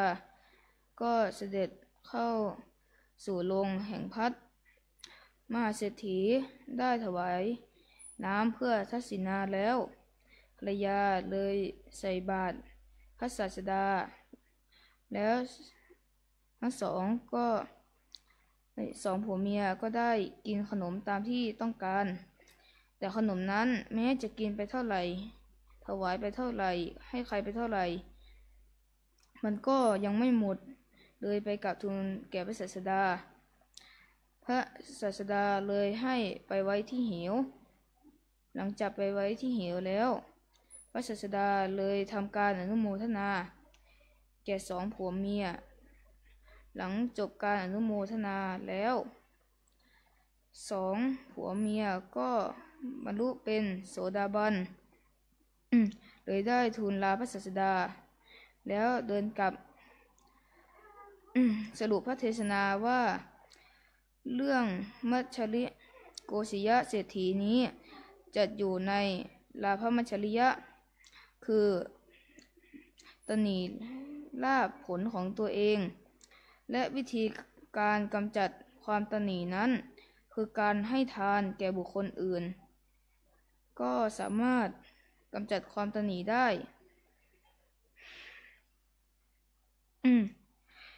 ในที่สุดแห่งการธรรมปฐกถาธรรมในค่ำคืนนี้ขอคุณพระรัตนตรัยและบารมีธรรมหลวงปู่ทองสิริมังคละมหาเถระและขอให้ญาติโยมทุกท่านพบความสุขความสบายใจด้วยเถิดอันตมยังสาธุกลังกโลมาเสสาธุสาธุสาธุญาติโยมได้ฟังปาฐกถาธรรมโยมฟังทันหรือเปล่าเนาะครั้งแรกของสมณเณรชื่อว่าเนนตังชื่อจริงชื่อว่าณัฐพลปันเดงสมณเณรได้พูดถึงเรื่องความตระหนี่5อย่างอันที่หนึ่งก็คืออาวาสมัชฉริยะตระหนี่ที่อยู่อันที่สองกุลมัชฉริยะตระหนี่ตระกูลอันที่สามลาภมัชฉริยะตระหนี่ลาภหรือสิ่งที่ตนมีสิ่งที่ตนได้มาอันที่สี่คือตระหนี่ความดีความดีก็ตระหนี่ได้นะโยมและอันที่ห้าคือตระหนี่ธรรมะความตระหนี่5อย่างเราสามารถตรวจสอบตัวเองได้โยมถ้าใครยังมีความตระหนี่5อย่างนี้อยู่ไม่ใช่พระโสดาบันถ้าเป็นพระโสดาบันนอกจากจะละสังโยชน์เบื้องต่ำเบื้องต้น3ประการคือสักกายทิฏฐิวิจิกิจฉาศีลปตะปรามาสนอกจากจะละพวกนี้ไปได้แล้วยังละความตระหนี่5อย่างนี้ได้ด้วยพระโสดาบันจะไม่มีความตระหนี่5อย่างนี้มาพูดถึงสิ่งที่สมณเณรได้ปาฐกถาทำไปอีกสักเล็กน้อยเนี่ยอาวาสมัชฉริยะตระหนี่ที่อยู่ที่อาศัยอันนี้ก็เราจำเป็นที่จะต้องเข้าใจโดยเฉพาะสมมติญาติโยมมีคนเข้ามาแต่ถ้าเราไม่รู้จักมักจีไม่คุ้นเคยอันนี้ก็ไม่เป็นไรเนาะเพราะเราไม่คุ้นเคยเพราะยุคปัจจุบันนี้มันไม่เหมือนกับยุคสมัยที่คนมีศีลมีธรรมยุคปัจจุบันนี้ถ้าเราไม่รู้จักคุ้นเคยให้เข้ามาในบ้านให้มาพักอยู่โดยไม่รู้จักหัวนอนปลายเท้าก็อาจจะเป็นมิจฉาชีพก็ได้อันนี้ก็ต้องระมัดระวังอันนี้เราก็สามารถที่จะพิจารณาใช้ธรรมะเป็นตัวกลั่นกรองเราไม่ได้ตระหนี่แต่เพราะเราไม่รู้ว่าเขาคือใครเป็นใครมาจากไหนอย่างจริงจังแต่ถ้าเป็นพระภิกษุในพระพุทธศาสนาเนี่ยถ้าเกิดว่ามีโยมเดือดร้อนเข้ามาสมมุตินะโยมเดือดร้อนเข้ามาจะมาอยู่ที่วัดเนี่ยภิกษุจำเป็นที่จะต้องละเสนาสนะของตนเพื่อให้โยมอันนี้ก็คือต้องสละโยมเข้ามาอยู่ชั่วคราวพระก็ต้องปลีกออกไปจำวัดที่อื่นแล้วสละให้ญาติโยมได้อยู่อย่างเช่นในช่วงระยะเวลาช่วงที่ผ่านมาก็หลายวัดก็เป็นพื้นที่อพยพเป็นพื้นที่พักพิงให้กับผู้ที่เดือดร้อนก็ต้องสละเพราะว่าต้องดูแลแม้กระทั่งโจรเข้ามาก็เหมือนกันพระพุทธเจ้าก็ให้ปฏิสันถานนะโบราณอาจารย์ก็ให้ปฏิสันถานเรื่องเกิดที่เกาะลังกาโจรตั้งใจจะมาปล้นแต่ว่าพระเถระต้อนรับอย่างดีโจรเลยกลับใจโยมอันนี้โจรสมัยก่อนนะโจรกลับใจจากที่จะมาปล้นไม่ปล้นแล้วเพราะว่าพระเถระเลี้ยงดูปูเสืออย่างดีมีที่พักให้อย่างดีโจรเลยกลับใจเพราะว่าตอนแรกตั้งใจจะมาปล้นแต่ใช้กับโจรยุคนี้อาจจะไม่ได้นะ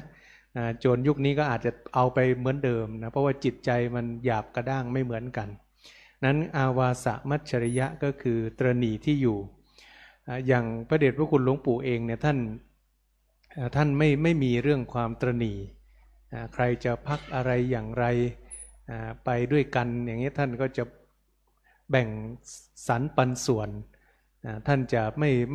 ไม่รบกวนคนอื่นท่านจะรบกวนคนอื่นน้อยที่สุดอันนี้ก็คือตัวอย่างของพระเดชพระคุณหลวงปู่ท่านจะไม่หวงแหนสถานที่ใดๆที่เกี่ยวข้องกับท่านก็แต่ถ้าเป็นคนธรรมดาทั่วไปก็อาจจะ มีความหวงแหนอันนี้ที่ชั้นอันนี้เตียงชั้นอย่างนี้นะแต่ว่าหลวงปู่นั้นไม่มีนะแต่ว่าต่อให้ท่านจะให้ก็ไม่มีใครกล้าใช้ของหลวงปู่เพราะว่าเคาร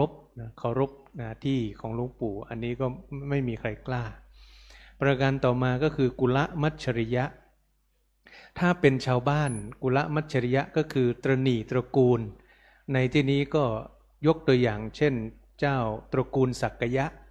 เขาจะไม่แต่งงานกับตระกูลอื่นเพราะเขาหวงแหนสายเลือดอันบริสุทธิ์สายเลือดที่เขาถือว่ามันเป็นเลือดดีเขาก็จะไม่แต่งงานกับคนอื่นไม่แต่งงานข้ามวรรณะไม่แต่งงานข้ามอันนี้เพราะว่า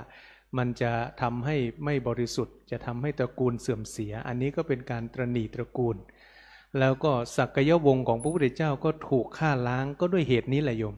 ด้วยเหตุที่ตระหนี่ตระกูลนี่แหละถ้าเป็นพระภิกษุก็คือคำว่าตระหนี่ตระกูลก็คืออย่างเช่นพระบางรูปมีญาติโยมอุปถากอุปถัมภ์ส่วนตัวท่านก็ไม่อยากให้โยมไปอุปถากรูปอื่นอยากให้อุปถากเฉพาะตัวเองแม้แต่สมัยพุทธกาลภิกษุบางรูปนะสมัยพุทธเจ้ายังทรงพระชนอยู่มีโยมผู้หญิงปวารณาเป็นโยมแม่อุปถากพระแล้วโยมแม่เนี่ยอยากจะไปฟังธรรมพระพุทธเจ้าพระภิกษุรูปนั้นบอกว่าอย่าไปเลยโยมแม่อย่าไปเลยกลัวโยมไปฟังธรรมพระพุทธเจ้าแล้วโยมจะนับถือพระพุทธเจ้าเลยห้ามโยมอุปถากตัวเองว่าอย่าไปฟังธรรมเลยแต่โยมแม่ที่อุปถากเนี่ยขอหลายครั้งแล้วไม่ได้ไปก็เลยตัดสินใจไปเองเลยพอโยมแม่ไปฟังธรรมพระพุทธเจ้าภิกษุรูปนี้ก็ไปเบรกพระพุทธเจ้านะคิดดูนะความตนีเนี่ยไปเบรกพระพุทธเจ้าว่าขอพระองค์อย่าได้แสดงธรรมเลยอีผู้หญิงคนนี้มันเป็นคนโง่ว่างั้นนะด่าต่อหน้าพระพุทธเจ้าเลยผู้หญิงคนนี้เป็นคนโง่พระองค์อย่าได้แสดงธรรมให้เธอฟังเลยนะกลับกลายเป็นว่าภิกษุรูปนั้นโดนพระพุทธเจ้าตำหนิเพียงเพราะลาภสักการะจึงได้ทำลายเธอลงอันนี้ก็คือในสมัยพุทธกาลในสมัยปัจจุบันก็เหมือนกันบางรูปนี่ท่านมีญาติโยมอุปถัมภ์เยอะก็กลัวญาติโยมจะไปอุปถัมภ์รูปอื่นแต่สิ่งนี้อาตมาไม่เห็นในพระเดชพระคุณหลวงปู่พระเดชพระคุณหลวงปู่นี้เวลาไปทำบุญที่ไหนจะแนะนำว่านี่ญาติโยมลูกศิษย์ของท่านชื่อนี้ทำบุญฝากแล้วก็ลูกศิษย์ของหลวงปู่หลายท่านก็ไปอุปถัมภ์ที่อื่นๆนะไปช่วยสร้างช่วยอุปถัมภ์ที่อื่นๆอีกมากมายซึ่งเป็นเจตนารมณ์ที่พระเดชพระคุณหลวงปู่ไม่ได้บอกว่าศรัทธาแต่อาตมาตนเดียวพอแล้วอย่างนี้ไม่มีหลวงปู่จะไม่มีลักษณะอย่างนี้อาตมาไปกับหลวงปู่หลายต่อหลายที่นะเวลามีญาติโยมลูกศิษย์ไปด้วยหลวงปู่จะแนะนำญาติโยมท่านใดมีกำลังวัดนี้กำลังสร้างอยู่ก็จะแนะนำให้รู้จักว่านี่เผื่อโยมเขามีบุญสัมพันธ์อย่างบางท่านเนี่ยก็มากราบพระเดชพระคุณหลวงปู่แล้วพระเดชพระคุณหลวงปู่ก็สั่งเอาไว้ว่าให้ไปวัดแห่งหนึ่งแล้วไปรับมรดกธรรมสารต่อสิ่งที่เจ้าอาวาสท่านสร้างเอาไว้นะโยมท่านนี้ก็เลยไปเสร็จปุ๊บก็เลยได้รู้เรื่องราวที่พระเดชพระคุณหลวงปู่ได้สั่งเอาไว้อันนี้พระเดชพระคุณหลวงปู่ละสังขารแล้วแต่ว่าก่อนจะละสังขารได้สั่งโยมเอาไว้โยมก็ไปเสร็จแล้วก็ได้รู้ที่มาที่ไปว่าโอ้ทำไมถึงพระเดชพระคุณหลวงปู่ย้ำนักย้ำหนาอย่างนี้นะอันนี้ก็คือสิ่งที่หลวงปู่ท่านจะไม่ตระหนี่ว่าเป็นลูกศิษย์ท่านจะต้องมาทำบุญที่นี่อย่างเดียวไม่ใช่อันนี้ก็จะไม่เจอในที่อาตมาได้สัมผัสมานี้จะไม่เคยเจอเลยเนาะเพราะว่าอย่างบางรูปนี้ก็หวงแหนเนาะหวงแหนญาติโยมกลัวญาติโยมจะไปทางอื่นนะอันนี้ก็แม้แต่สมัยพุทธกาลก็มียุคปัจจุบันก็มีนะอันนี้ก็คือตระหนี่ตระกูลต่อมาก็คือตระหนี่ลาภก็คือสิ่งที่ตนมีหรือสิ่งที่ตนได้มาก็ไม่อยากจะแบ่งปันเหมือนกับสามเณรเล่าเรื่องเศรษฐีเกิดมาเป็นคนรวยแต่ไม่อยากให้อะไรเลยไม่อยากแบ่งปันให้ใครเลยแม้แต่ตัวเองจะกินก็ไม่กล้าจะกินดีๆไม่กล้าจะกินของที่สมควรแก่ตนก็คือในฐานะที่ตนมีเงินขนาดนั้นก็ไม่กล้าที่จะกินไม่กล้าที่จะเลี้ยง ยอมอดเห็นเขากินขนมเบื้องก็ยอมอดไม่ยอมบอกภรรยาว่าตัวเองอยากกินขนมเบื้องจนภรรยาต้องมาถามว่าเป็นอะไรพร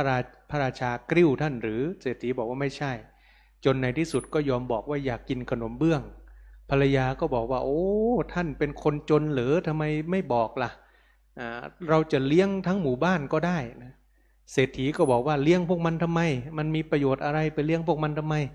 ภรรยาก็เลยบอกว่างั้นเลี้ยงคนในซอยบ้านเรานี่ก็ได้เอาละไปเลี้ยงพวกมันทำไมอีกคนในซอยนี่ไปเลี้ยงมันทำไมถ้าอย่างนั้นเอาเลี้ยงคนข้างบ้านก็ได้โอ้ยไปเลี้ยงมันทำไมอีกไม่เอาไม่ต้องงั้นเอาคนในบ้านก็คือภรรยาลูกแล้วพวกเธอเกี่ยวอะไรด้วยเศรษฐีมันว่านะพวกเธอเกี่ยวอะไรด้วยแม้แต่คนในบ้านก็ไม่อยากให้กินคือกลัวจะหมดกลัวจะสูญเสียทรัพย์อันนี้ก็คือตัวอย่างของคนตนีบางคนก็รวยแต่ตนีขี้เดียวอันนี้ก็มีอันนี้ก็คือลักษณะของลาภมัจฉริยะตรณีได้มาก็ใช้วิธีการให้ทานแบ่งปันจึงจะเป็นตัวทำลายอาตมาจะนึกถึงคำของพระเดชพระคุณหลวงปู่อยู่เสมอเนาะตาลแล้วบดีกินแหนงเนี่ยก็คือท่านเป็นผู้ให้แล้วก็ไม่คลางแคลงใจไม่เสียดายภายหลังอันนี้ก็คือสิ่งที่พระเดชพระคุณหลวงปู่ท่านพูดถึงอันต่อมาก็คือวันนะมัจฉริยะตรณีความดีความดีนี่มันตรณีกันได้ด้วยหรือมันตรณีกันได้จริงๆนะโยมความดีเนี่ยเวลาเราเห็นใครทำดีกว่าเวลาเราเห็นใครช่วยเหลือสังคมเวลาเราเห็นใครทำอะไรดีเราก็รู้สึกว่าโอ้ไอคนนี้มันเอาหน้าโอ้ไอคนนี้เนี่ยมันเป็นอย่างนั้นมันเป็นอย่างนี้บางครั้งสมมุตินะอาสนะที่พระนั่งเนี่ยปกติอาจจะมีรูปหนึ่งคอยปูอาสนะแต่พอมีคนมาทำแทนคนที่เคยปูอาจจะตนีก็ได้ไม่อยากให้ทำเพราะมันเป็นหน้าที่เขาไม่อยากแบ่งปันให้ใครอย่างเช่นสมมุติว่าอุปถากหลวงปู่เนี่ยจะอุปถากอยู่คนเดียวเลยไม่ให้คนอื่นมาอุปถากเลยไม่ให้คนอื่นมายุ่งเลยอันนี้ก็จะเป็นความตนีเป็นความตนีเหมือนกันอย่างเช่นเราทำอะไรก็ตามแล้วเราไม่อยากให้ใคร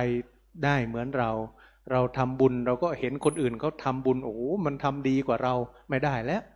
มันเกินหน้าเกินตาเราต้องข่มมันเราต้องทำให้มันมากกว่าอย่างนี้นะอันนี้ก็เป็นลักษณะคือตนีความดีแม้แต่ความดีก็สามารถที่จะมีเงาคือกิเลสติดตามความดีนั้นไปได้แม้กระทั่งเราเป็นผู้รักษาศีลเป็นผู้เข้าวัดเข้าวาบางทีมีคนมาว่ามาด่าเราก็โกรธอันนี้ก็คือตระหนี่ในความดีว่าเราเป็นคนดีนะเราเป็นคนเข้าวัดเข้าวานะทำไมถูกต่อว่าอย่างนั้นอย่างนี้ก็เป็นลักษณะของการตระหนี่ถึงความดีที่เราไม่อยากให้ใครมาว่าหรือไม่อยากให้ใครทำเกินหน้าเกินตาก็เป็นลักษณะแห่งความตระหนี่ในเรื่องของความดีอันนี้ก็ต้องเข้าใจว่าความดีเราเห็นคนอื่นทำดีเราต้องอนุโมทนาเห็นคนอื่นเขาทำดีเขาประสบความสำเร็จอย่างเช่นพระภิกษุสามเณรประสบความสำเร็จก็อนุโมทนาไม่ตนีไม่ใช่ว่าเราสอบไม่ผ่านเราก็ไปอิจฉาว่าขอให้สอบไม่ผ่านด้วยเหมือนกันอย่างนี้ไม่ได้อันนี้ก็จะเป็นความตระหนี่ไม่อยากให้ใครได้ดีไปมากกว่าตัวเองก็เป็นความตระหนี่ชนิดหนึ่งเหมือนกันประการต่อมาประการสุดท้ายก็คือธรรมมัจฉริยะตระหนี่ธรรมในที่นี้หมายถึงธรรมะด้วยหมายถึงความรู้เวลาเข้ามาถามทำยังไงไม่อยากบอกอาตมาเคยไปบรรยายที่เทศบาลแห่งหนึ่งในเชียงใหม่เจ้าหน้าที่เขาจะพูดเลยรุ่นน้องเนี่ยเขาจะพูดเลยบอกว่าน้องอิฐท่านพระอาจารย์น้องอิฐขนาดน้องเป็นพนักงานใหม่มาทำงานน้องก็บ่ชื่อหู้เรื่องถามรุ่นพี่ก็บ่ค่อยบอกบ่ค่อยอู้ถามอันยังไปก็บ่ค่อยอู้บ่ค่อยบอกน้องนะอิฐเนี่ยพระอาจารย์เนี่ยใดดีเนี่ยใดดีเนี่ยคือสิ่งที่ตนีทำคือตนีแม้กระทั่งความรู้ เราจะแบ่งปันให้เขาได้ไหมในเมื่อทำงานร่วมกันบางทีก็ไม่อยากแบ่งปันไม่อยากให้อันนี้ก็เป็นลักษณะว่าตนีความรู้บางทีก็กลัวเขาจะรู้กว่าตัวเองกลัวเขาจะเกินตัวเองกลัวเขาจะล้ำกว่าตัวเองอันนี้ก็เป็นสิ่งที่คนที่มีความตนีก็จะมีลักษณะอย่างนี้เกิดขึ้นอันนี้ก็เป็นสิ่งที่เราจะต้องระมัดระวังเอาละทีนี้เราพูดเรื่องความตนีอาตมาจะยกเรื่องหนึ่งให้ญาติโยมได้พิจารณาว่าเราจะตนีหรือไม่ตนีกรณีที่มีเพื่อนบ้านที่มีปัญหากับเราณตอนนี้ก็คืออาตมาพูดนี่ไม่ใช่ชาตินิยมไม่ใช่คลั่งชาตินิยมอาตมานี้พยายามดำรงตนให้อยู่ในฐานะพระภิกษุในฐานะเป็นสาวกของพระสัมมาสัมพุทธเจ้าอาตมาเคารพในเพื่อนมนุษย์ทุกคนตอนนี้เขาขอมารักษาฝั่งไทยบางส่วนก็มีความเห็นอาตมาพูดเท่านี้นะญาติโยมน่าจะเข้าใจเนาะบางส่วนก็มีความเห็นว่าอยากให้รับเข้ามาบางส่วนก็มีความเห็นส่วนมากก็เท่าที่ดูแต่อาตมาไม่รู้ว่าจริงหรือไม่จริงนะก็ไม่อยากให้รับเข้ามาเพราะว่าเกรงจะมีปัญหาส่วนคุณหมอในพื้นที่ก็ได้พูดถึงเรื่องปัญหาโรงพยาบาลที่ถูกปิดเนื่องจากได้รับผลกระทบจึงไม่สามารถรับเข้ามารักษาได้อันนี้ก็เป็นปัญหาในหลายๆส่วนแต่สิ่งหนึ่งที่อาตมาเพิ่งจะได้เห็นเมื่อตอนเย็นที่ผ่านมาเนี่ยโยมทหาร2 คนที่ทางไทยได้ส่งกลับไปยังบ้านของเขาทางนู้นก็ทำข่าวประโคมว่าถูกไทยทำร้ายนี่ขนาดไม่ได้รับรักษานะทหารนั้นคือยอมจำนนแล้วไทยก็ดูแลคนหนึ่งมีแผลเน่าที่สะโพกคนหนึ่งมีอาการทางจิตเพราะอยู่ในสงครามอยู่ในการรบกันหลายวันก็มีอาการทางจิตส่งกลับไปเขาก็โจมตีทางฝั่งเราว่าไปทำร้ายคนของเขาแล้วก็สิ่งที่คุณหมอพูดอาตมาก็เห็นว่ามันก็น่าพิจารณา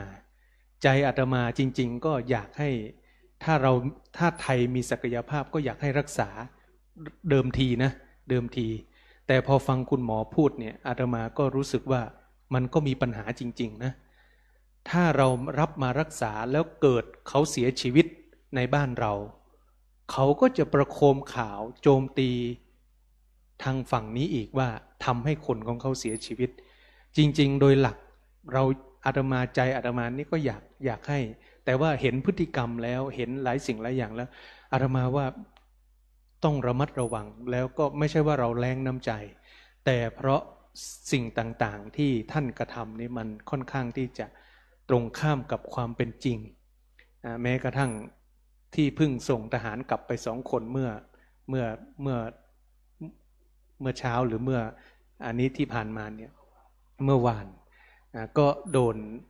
โจมตีมาแล้วอาตมาเพราะอาตมานี้สามารถฟังออกนะฟังทางนู้นออกแต่ออกไม่หมดเนี่ยฟังออกเขาพูดอย่างไรอะไรอย่างไรเนี่ยฟังออกอันนี้คือสิ่งที่อาตมาได้ไปดูและแม้กระทั่งบุคลากรผู้มีการศึกษา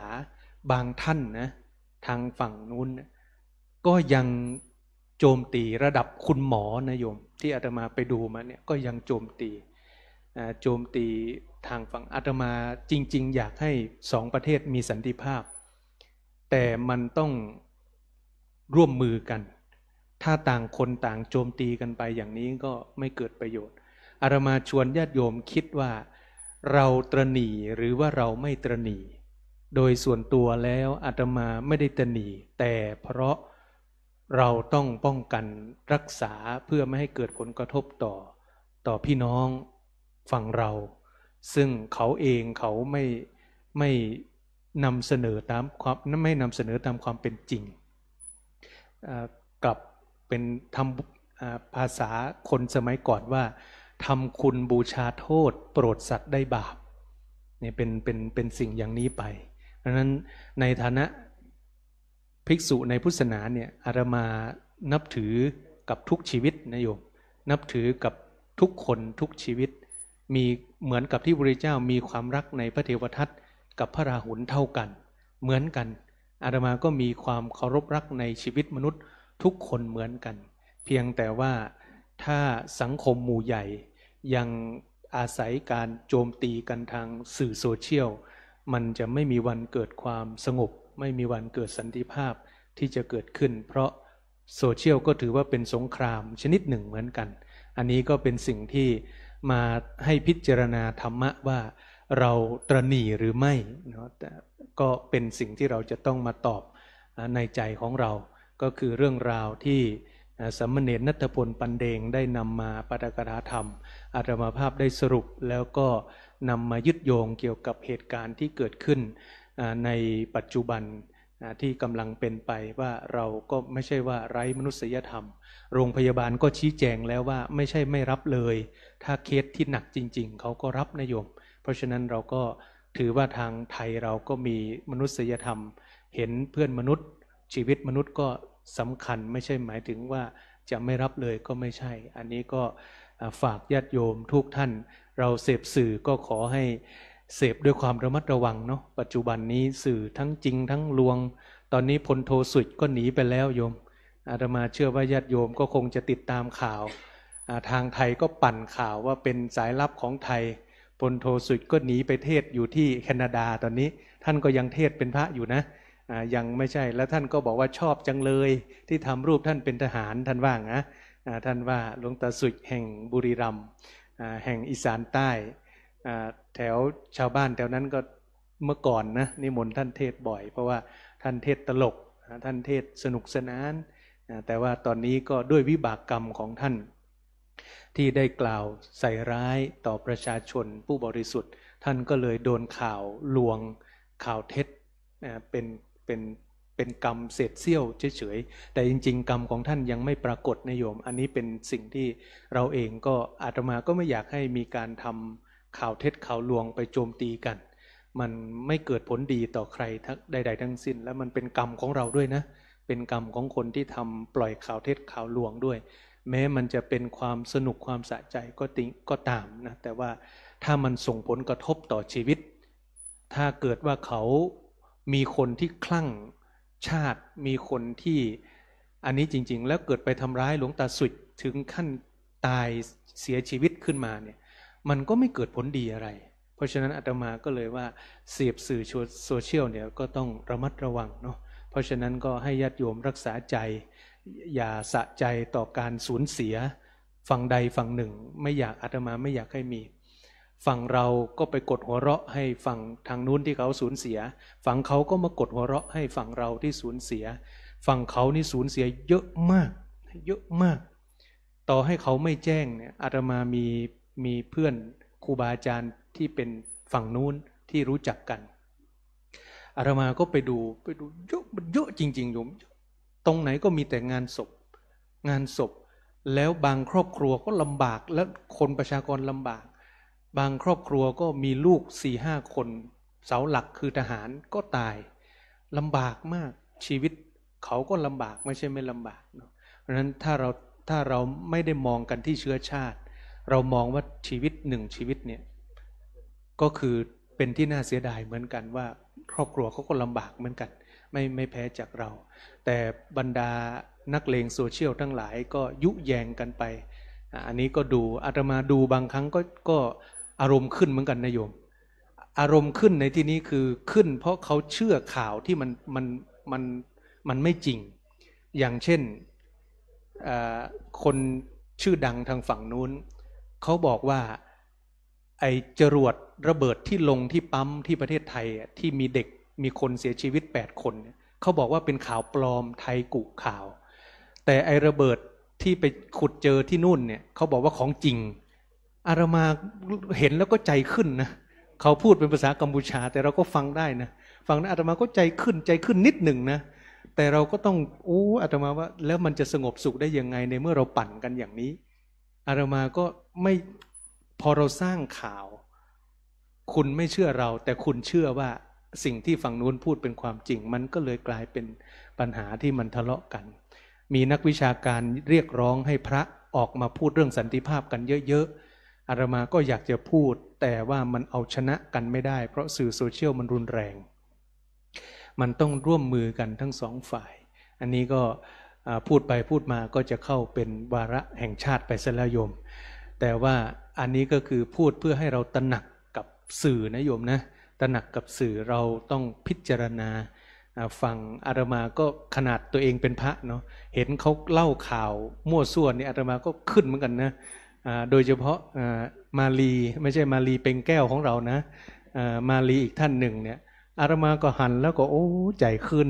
เปิ้นยังมาอู้ไปเลยอันไหนเนาะก็เลยรู้สึกว่ามันทำไมเป็นอย่างนี้เสียแล้วโลกปัจจุบันนี้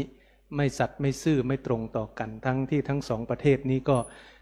ประชาชนส่วนใหญ่ก็นับถือพระพุทธศาสนา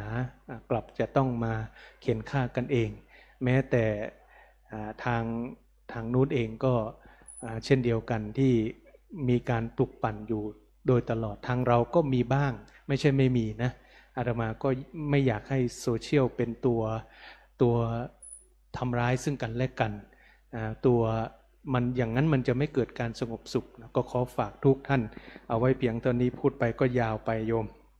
เอาละขอบคุณสมณเณรณัฐพลปันเดงที่ได้มาปาฐกถาธรรมเรื่องมัจฉริยะในวันนี้เป็นครั้งแรกของสมณเณรขอให้ญาติโยมทุกท่านเป็นกำลังใจให้น้องสมณเณรที่ท่านได้ให้ธรรมะเป็นทานในวันนี้ขอสมณเณรได้เจริญงอกงามไพบูลย์ในร่มแห่งพระพุทธศาสนาเป็นที่พึ่งของญาติโยมพุทธศาสนิกชนและขอพลานิสงฆ์ที่ญาติโยมได้ฟังธรรมมาดีแล้วนั้นจงมีธรรมะรักษาคุ้มครองใจอย่างที่พระเดชพระคุณหลวงปู่ให้พรเป็นประจำว่าให้มีความสุขในธรรมเป็นนิจมีดวงจิตสถิตมั่นอยู่ในสัจธรรมนำตนของตนให้พ้นทุกข์ประสบสุขอันไพบูรณ์กล่าวคือมรรคผลนิพพานทุกท่านเทินสาธุสาธุสาธุอันนี้เป็นกันแรกของเนนสตังหรือเปล่าถ้ามาครั้งแรกใช่ไหมครับมาประเคนนี่3ท่านมหาเล่าเลยมี3พี่น้องนะโยมเป็นผู้ชายเลยเดี๋ยวต้องทยอยมาบวชพี่ชายจบต่อไปมีอีก2หน่อเนนสตังประเคนให้พร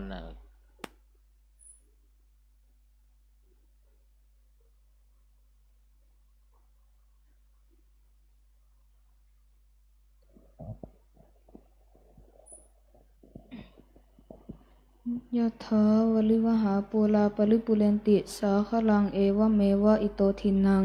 เปตานังอุปกัปปติอิจิตังปฏิตังตุมหังคิปเมวะสมิชันตุสัพเพปูเรนตุสังกปาจันโทปนารโสยะถามณิโสติรโสยะถาสัพพีติโยวิวัชชันตุสัพพะโลโควินัสสันตุมาเตภวัตวันตรายโยสุขีทีขายุโกภวะอภิวาทนาสีลีสนิจังวุธาปจายโนจัตตารโอธรรมาวทันติอายุวันโนสุขังพระลังสาธุสาธุสาธุเดี๋ยวให้พรน้ำปนะสัพพะโรคาเวเนโมโตสัพพสัตตาภวะสัพพเวรมติกาโตเนพุตโตจตุวังภวัสสะพิติโยโตสัพพะโรโควินาศตุมาเตภวัตวันตรายโยสุเขโยโกภวะอภิวาทนาเสเลสนิจังวุฒาปจาตารธรรมวัฏันติอาโนสุขังภาลังสาธุสาธุสาธุเดี๋ยวต่อไปถือเครื่องสักการะ คันธมาลาที่บุภาเนี่ยวันนี้หลวงพ่อไปศาสนกิจแบงคอกเลี้ยวขวาก็ไม่มีใครมีแต่หลวงปู่กันเนี่ยเลี้ยวซ้ายก็มีนะญาติโยม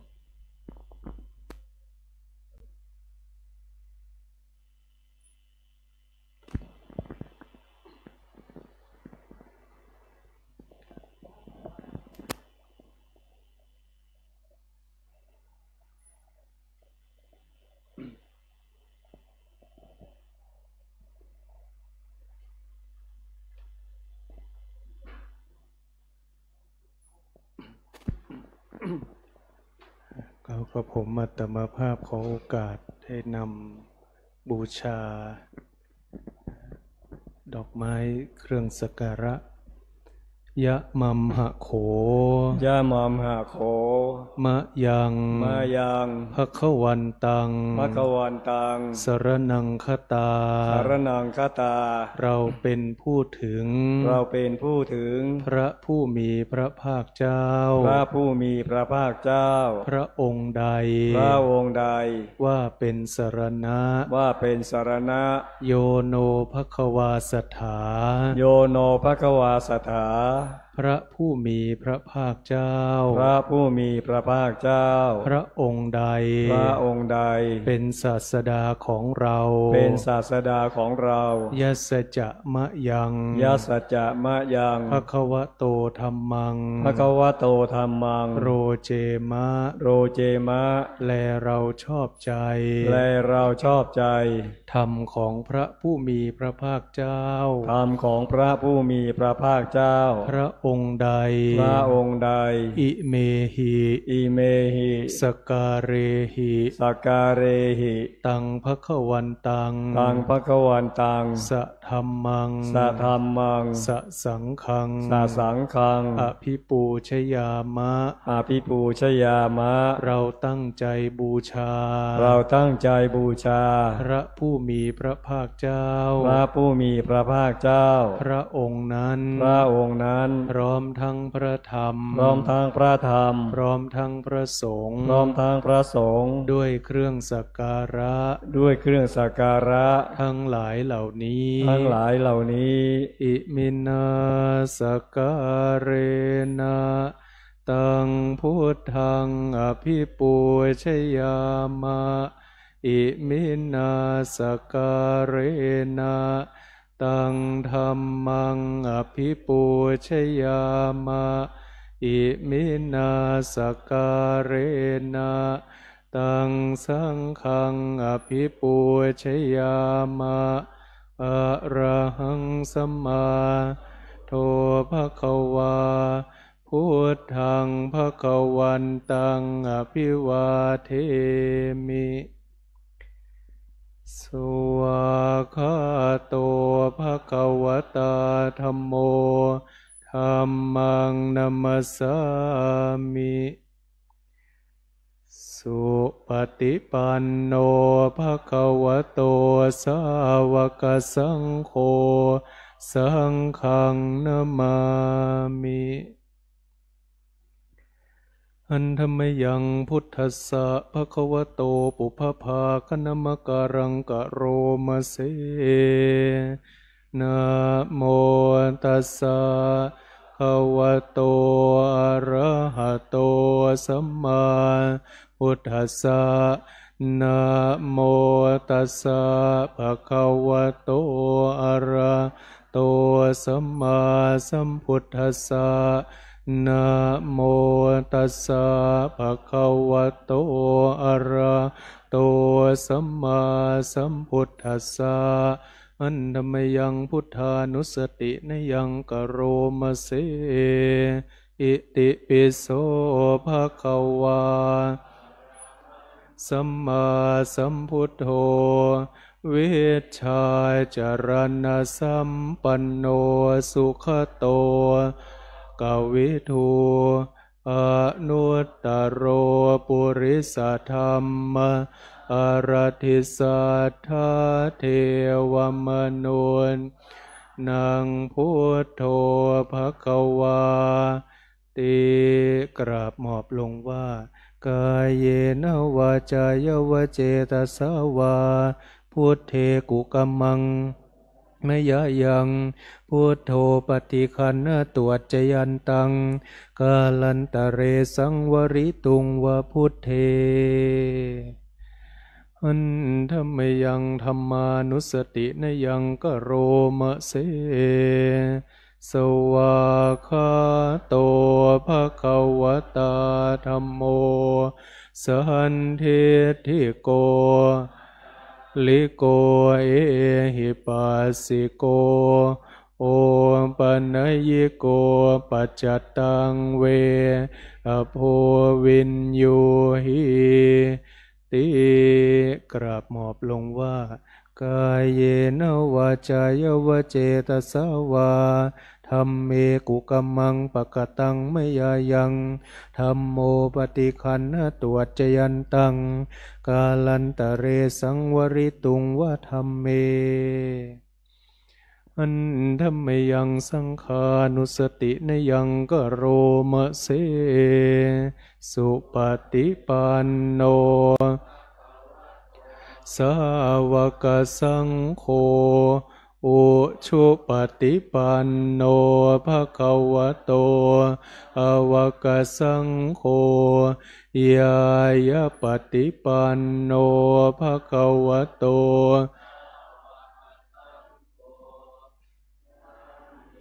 จิปฏิปันโนภะคะวะโตอวกสังโฆยะทิทังจัตตาริปุริสายุคาปุริสกลาเอสะภะคะวะโตสาวกสังโฆอาหุนายโยปาหุนายโยหินัยโยอัญชลีกรณิโยอนุตตรังปุญญเขตังโลกัสสาติกราบหมอบลงว่ากายเยนวาจายวเจตสาวาสังเคกุกัมมังปะกตังมยายังสังโฆปฏิคันหตวจจยันตังกาลันตะเรสังวริตุงวสังเคอารัธนาและเรียนเชิญกราบสติปัฏฐานเจริญจิตตภาวนาเป็นระยะเวลา10 นาทีนะครับ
อสมควรแก่เวลา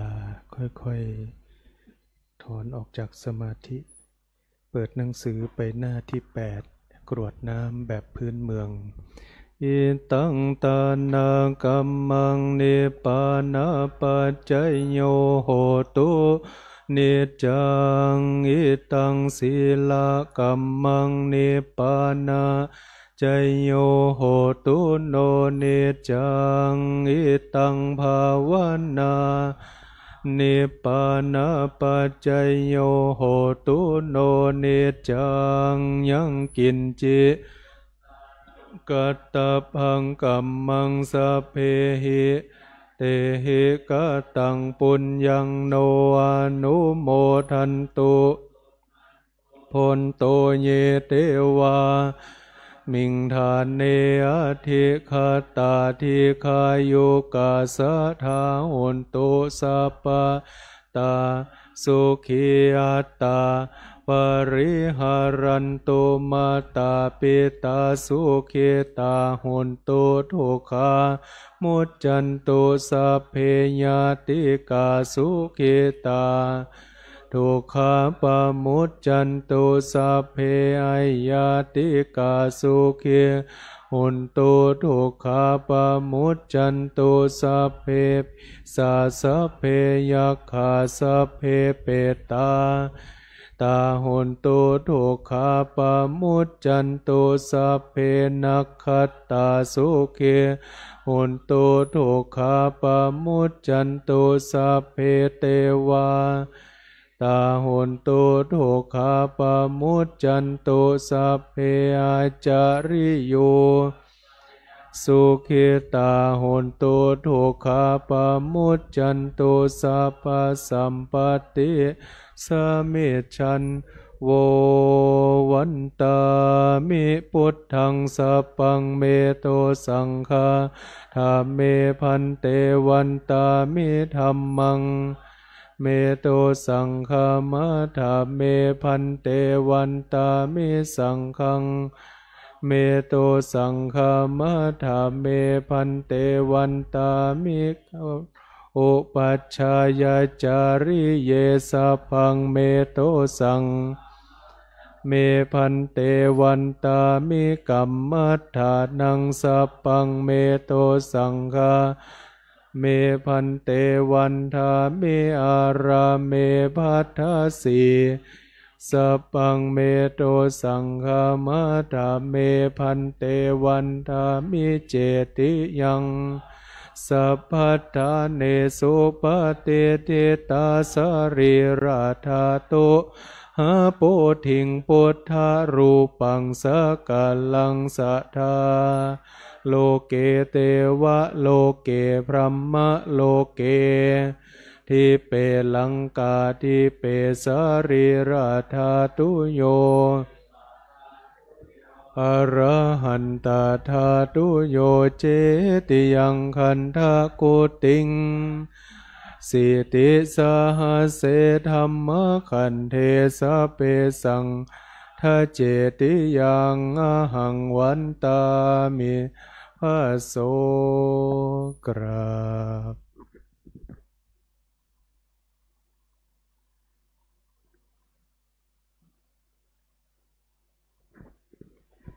น้อมวันทาระลึกถึงพระคุณของพระเดชพระคุณหลวงปู่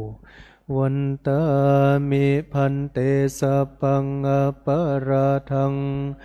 ธรรมเมพันเตมยากตังปุญญังสามิอนุโมทิตาพังสามินากตังปุญญังไมหังตาพังสาธุสาธุอนุโมทามิกราบ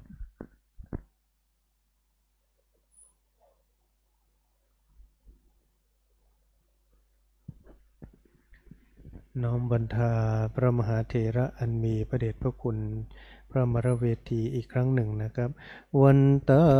มิพันเตสัพพังอปาราทังธรรมเมพันเตมยากตังปุญญังสามิอนุโมทิตาพังสามินากตังปุญญังไมหังตา หังสาธุสา